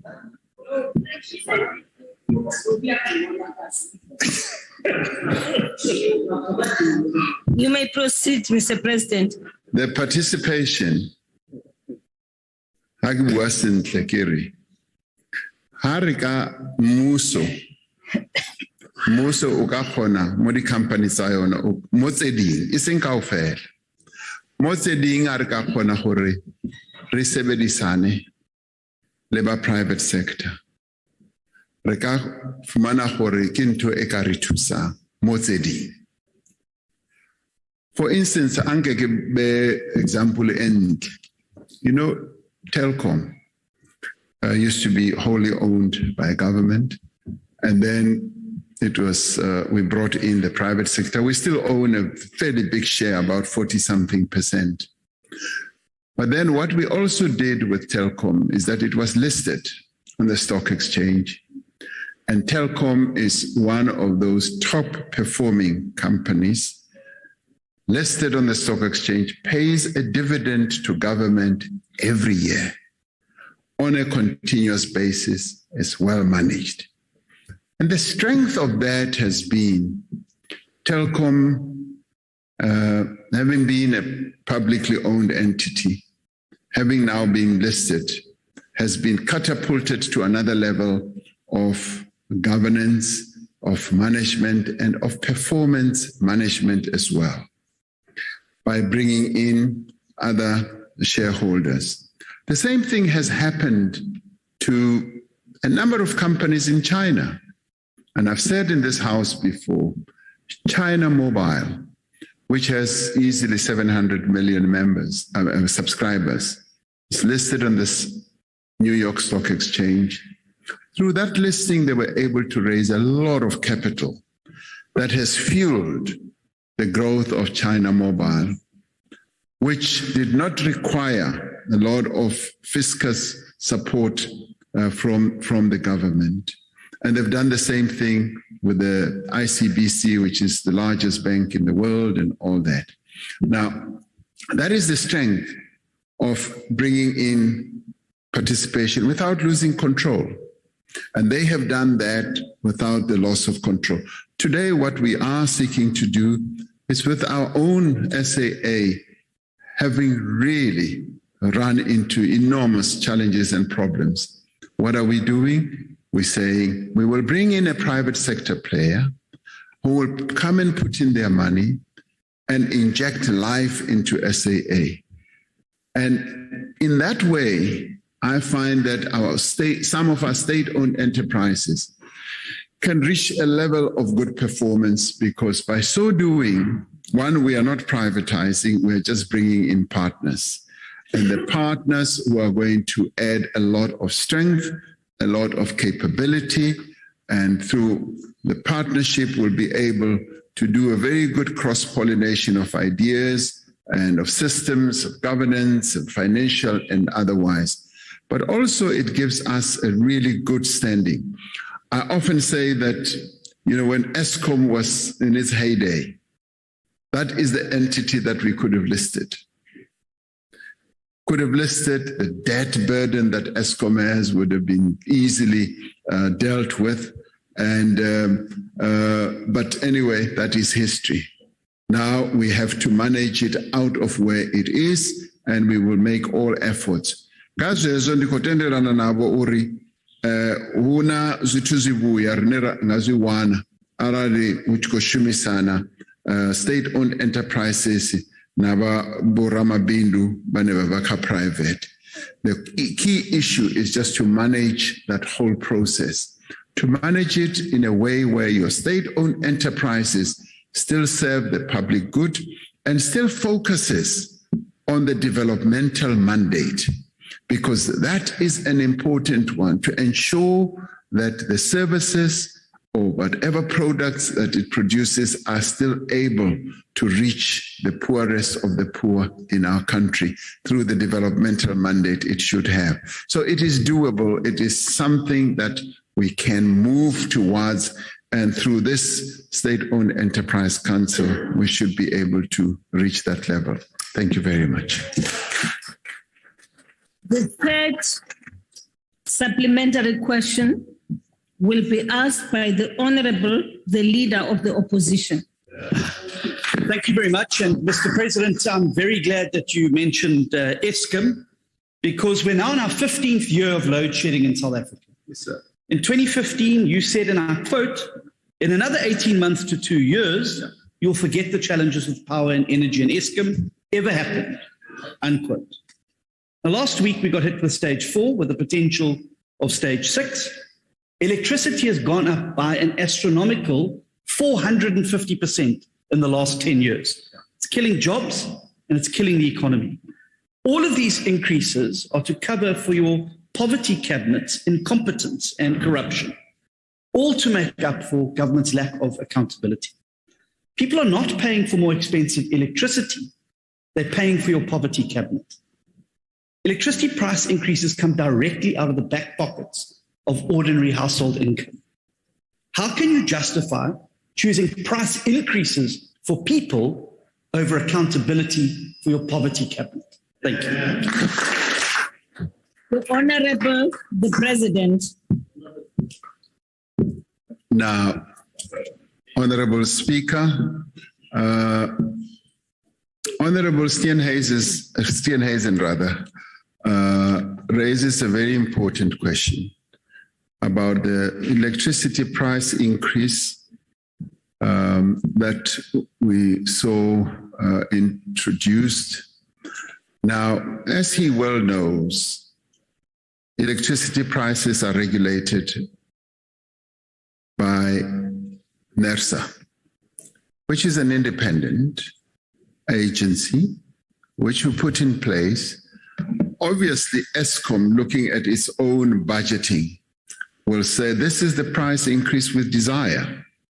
And quite often they peg it at a high level, and NERSA brings it down, and there are interventions and discussions that happen to bring it where it is.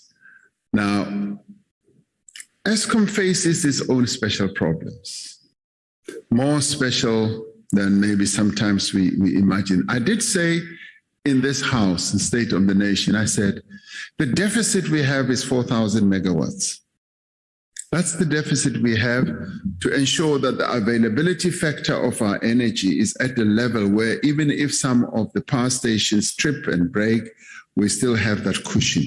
We no longer have that cushion. So when these old power stations, the generators trip and break and some don't come on stream as well as we wanted, particularly Medupi and Kusile, which we spent enormous amounts of money on. When that happens, in the end, the deficit is still there and we still have that shortage. And that is what gives rise to the load shedding. And as I said, it's not like we're sitting and doing nothing. We have taken steps and measures and initiatives to ensure that we do have alternative power. And through the various windows that we've put in place, and we're going to another bid window, we have allowed up to self-generation of power up to 100 megawatts. And all that is in the works. All that is going to come through. And various investors, various manufacturers of equipment are now, in a race to make sure that we get there. And we had thought that we would also get emergency power, but then again, we are caught up by our own regulations. The environmental impact assessment decreased something else. I traveled last year in December to Cote d'Ivoire as well as Ghana. They have exactly the same. They were running short of 2,000 megawatts or so. They brought in emergency power, and that enables their economies. Of course, they are not at the same level as we are, but that enables their economies to have sufficient power to be able to help them as they are building up their own more permanent power. In our case, that has been put to a stop, and one had thought that we would be able to get the deficit 4,000 megawatts through that. Now we didn't. Now going forward, obviously, we want cheap energy, all of us, and the renewables are going to be able to give us cheap energy. And the initial bid windows were very expensive. The latter ones have become cheaper and cheaper and cheaper. So I see the era of cheaper energy coming. I agree with you completely that the 400% energy price rise in the last 10 years is something that has really dealt a blow to our economy. We used to have the cheapest energy in the world. And that is why we were able to set up smelters, both in Mozambique and in our own country. But those days are long gone now. We now are surviving on a day-to-day basis with very minimal energy that is generated here. We are solving the problem. We are addressing it. And I've said this before, it is not the deliberateness or the intention of ESCOM to be embarking on load shedding. It is how they manage the system. It is a very complex system, very delicate, that one company holds the energy fortunes of the country in its hands. And once one power station trips, it immediately affects the entire system. Now, with the diversification that we've embarked upon of getting independent power producers, but also the diversification that ESCOM itself has opted for to go into renewables, we are going to see a new era of energy generation in our country coming to the fore. No, I didn't say that in 2015, or did I? Yes, I could have. Yeah, you were listening. In 2015, we were hopeful. We were truly hopeful that our energy challenges would lessen, but they've gotten worse. But at the same time, we have become a lot better in bringing in renewable energy. The sun, the wind is generating quite a lot of energy into the grid on an ongoing basis as we move forward. So we could have been much worse off than where we are. But energy construction takes time, and we need to allow this process to ensue. And I am hopeful and positively hopeful that we are going to see better days when it comes to our energy generation. Thank you very much, Honorable Speaker. The last supplementary question will be asked by the Honorable NLS Ngwagwa. Speaker, thank you very much. President, I think there's a slightly more strategic question to consider here with respect to this question on SOEs.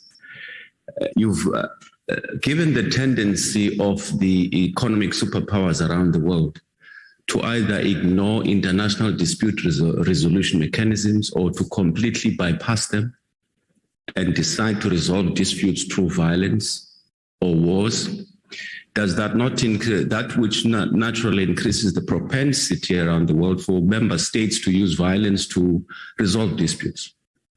And when you consider that one of our SOEs, Dinel, for example, is on the brink of collapse, and that SOE impacts negatively, its state impacts negatively on the ability of the South African National Defence Force to discharge its constitutional mandate. One, what would you do to try and resolve that? Secondly, which is also related to the matter of SOEs, is while the development of a framework governing SOEs is critical and important for their sustainability, but government should also be talking about how those SOEs are going to use to mitigate the effects and the impact of the conflict between Russia and Ukraine on the South African economy. So what are you going to do, say, about those two related to SOEs? Thank you. The Honorable the President. Thank you, Honorable Speaker. And no, not in the field. Honorable Speaker, the pointed question, for instance, of entities such as Dinel, which at the current moment are going through a very difficult, almost an impossible period,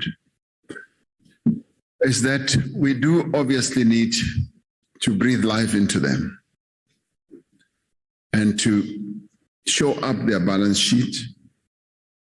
Dinel is a government entity that has a lot of potential, so much potential that the market is just wide open for Dinel.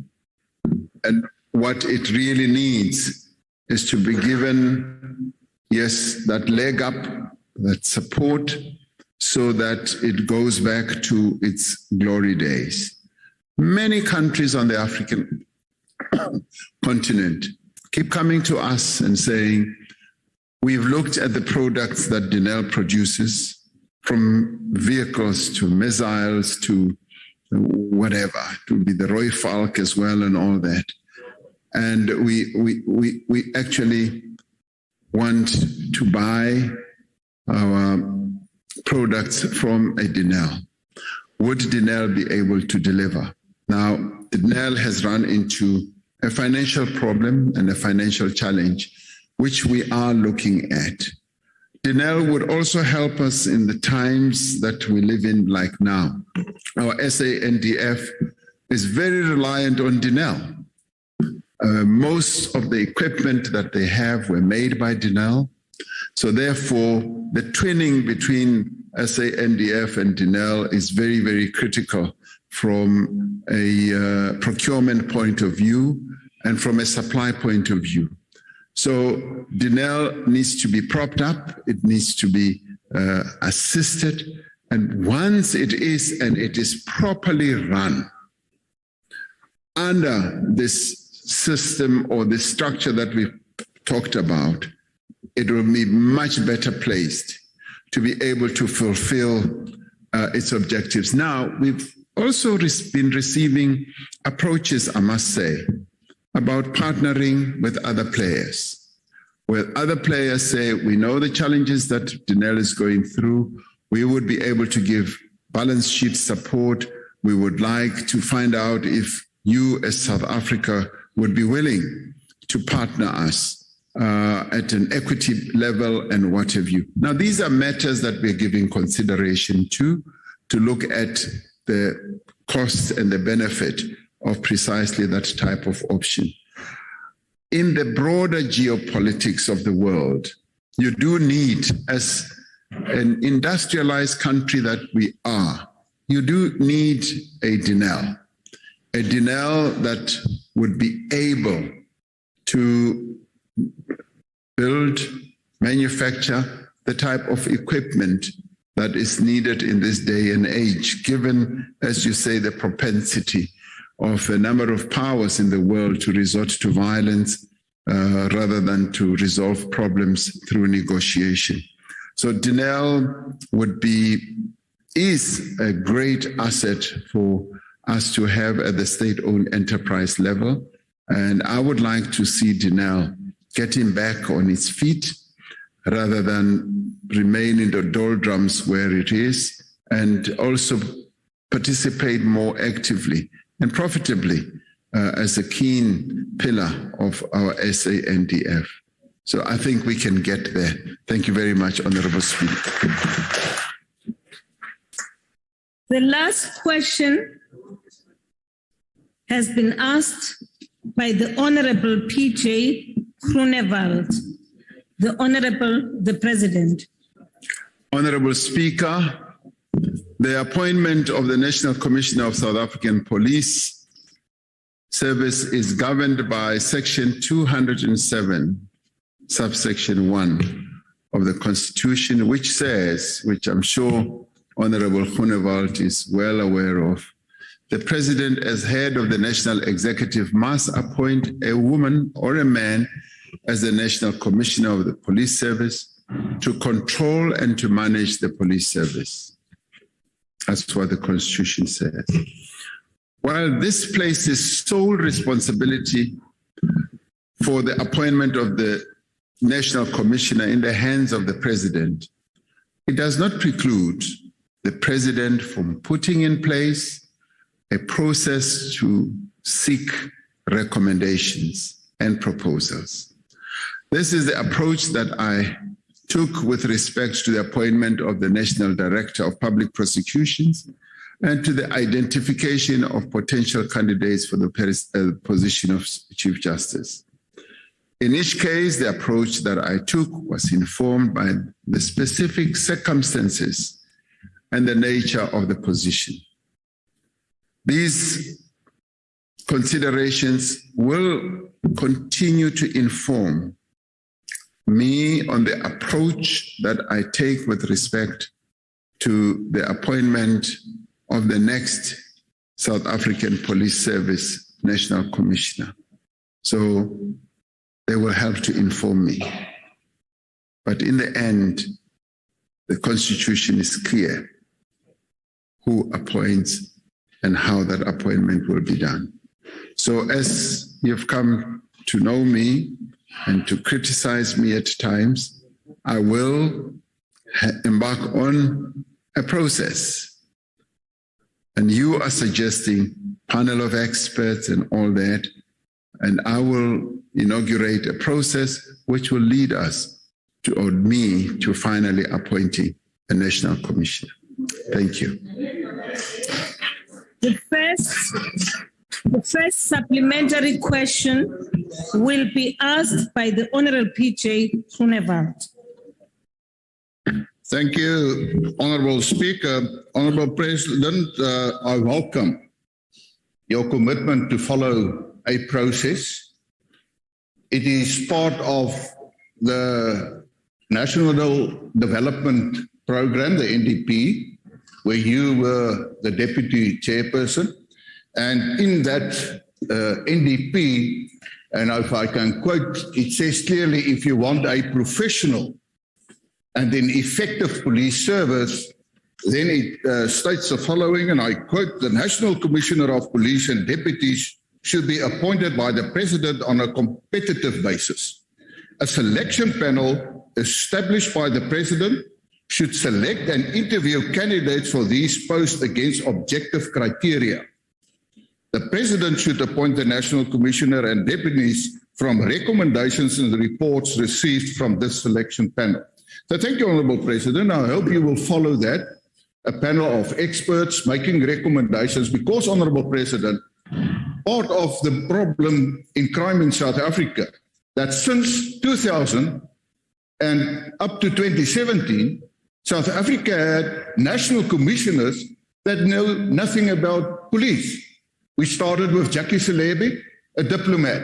He ended in jail, and he found out that you cannot fight criminals with diplomacy. Becky Cele, who was a politician, and then Ria Pihega, a social worker. They've disbanded specialized units because they didn't understand the operational requirements to ensure an effective police service. My follow-up, Honourable President, is how soon will that happen? What is the time frame? Because I can also say to you, to have an acting commissioner is also not creating a conducive situation for effectively fighting crime. I thank you. Honorable the President. Thank you, Honorable Speaker. I'd like to thank Honorable Groenewald for his thoughts and his views, as well as I would say maybe suggestions, which are really not suggestions because they are encapsulated in the National Development Plan. So good reminder, good hope, because that's exactly what you said. It's a wonderful hope, and it's being done. It's going to happen in a process that I've outlined here. So rest assured, a process will be followed, and we will make sure that it is done on a competitive basis as set out in the NDP. And it will be people who are well steeped in the craft of policing. Thank you, Honourable Speaker. Thank you. The second supplementary question will be asked by the Honourable A.M. Siabi from the Chamber. Thank you very much, Honourable Speaker. And thanks very much, President. I want to join Honourable Groenewald in welcoming the commitment from the President in following a process without disregarding the prerogative of the President to appoint as enshrined in the Constitution. Having said that, Honourable President, what practical plans or measures are so far undertaken to implement the recommendations of the report of the panel of experts in strengthening the security cluster? Thank you, Madam Speaker. Ms. Silema Loma, Honourable Member.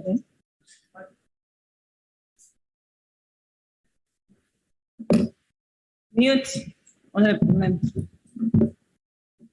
The Honorable the President. Honorable Speaker, processes are underway to implement the recommendations of the panel, which we have taken very seriously in all its ramifications. We are involved in the process of ensuring that we strengthen the security complex in our country in all aspects, from people to processes to institutions, and all that is being addressed to make sure that the security system and cluster is properly strengthened, particularly in the light of what the panel has recommended in its clear recommendations. The National Security Council has met a few times to look at precisely these recommendations, and those recommendations are now in the process of being implemented. And a part of what we are doing now, the appointment of people, is precisely that, and to ensure that there will be good cooperation between the executive as well as the functionaries in the form of, say, for instance, the minister who looks after oversight, and also those who are more operational, like, say, the directors general, the commissioners, and all that. So we're looking at the full ramification of the security cluster and beginning the process. And it's a reform process informed by a clear strategy that needs to be put in place. Thank you very much. The third supplementary question will be asked by the Honorable, the Leader of the Opposition. Thank you very much. Mr. President, last week a report came out about South Africa's social instability. The report said that your party's internal faction fighting posed the single biggest risk to political instability and conflict in South Africa today. So I think you've been warned. And believe you me, what happened in KwaZulu-Natal last year could happen again at any time, especially with fuel, electricity, and food prices doubling the increase in social grants. With South Africa's inequality as well, in another report shown this week to be the highest in the world.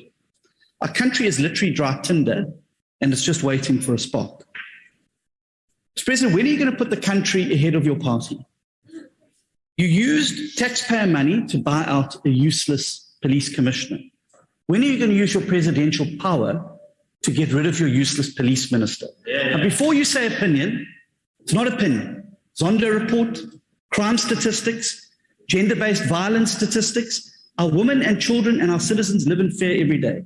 When are you going to give us a police minister who's going to inspire confidence and keep us safe? Thank you. Yes. Thank you. Honorable the President. Just before the President responds, is it parliamentary for a member of parliament to call another member useless? Because it was ruled before that it was unparliamentary. Thank you. Thank you very much, Honorable Khatebe. I'll look into the matter and I'll be advised accordingly. Thank you very much. You may proceed, Honorable the President. Thank you, Honorable Speaker. I hear what Honorable Steen Hayes is saying, and clearly, sorry, it's my iPad.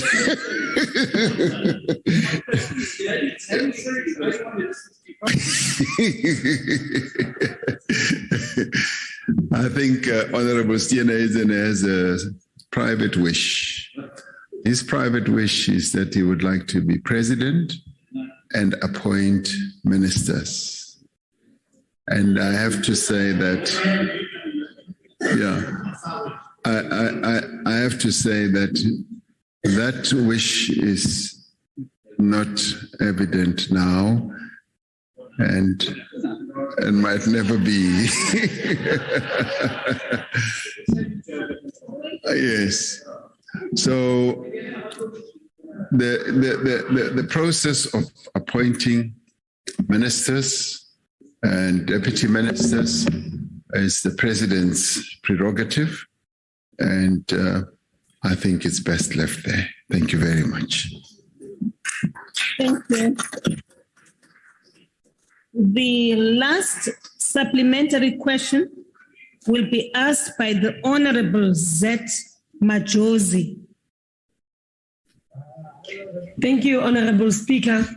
Honorable President, as you have said and outlined that there will be a process that you will be undertaken for you to then appoint the National Commissioner, can the President then take us into confidence that maybe this time in the process that will be undertaken, there will be transparency to the public as well, so that they know that the person that will be elected is a person that they will feel safe with and will also have a hope that South Africa will be led forward. And we should all be able to agree that our security cluster must be professionalized to the highest degree possible, which includes the process of achieving honest, ethical, competent police service, which is completely free of political manipulation and control. Up until now, this has been nothing more than a pipe dream. How do we intend reversing the tide in this area and ensuring that only competent career security professionals are appointed to these positions? Thank you, Honorable Speaker. The Honorable the President. Well, thank you very much, Honorable Speaker. I have said that I am going to embark on a process for the appointment of the next National Commissioner of Police. And that process is a process that in the end will yield the type of results that will be positive, will be able to take the police service forward. Now, we will be processing this matter, and we will process it in a way that will actually take us to a good end. And I'd like to thank Honorable Groenewald and other members who have asked this question, because I take it that you asked this question out of great concern, and you ask it in line with what is set out in the National Development Plan, and I see it in positive light. And I'd like to thank you for raising it in the way that you have. And it does show that you too have the interests of the country at heart, as I do. So we will move forward and we will act on the various matters that we need to work on to ensure that the next National Police Commissioner is a fit and proper person who will be able to manage our police and lead our police in the most effective way. Thank you very much. That concludes the questions to the President. I thank the Honorable the President. Honorable members, that concludes the business of the day. The House is adjourned. Long live the President. Long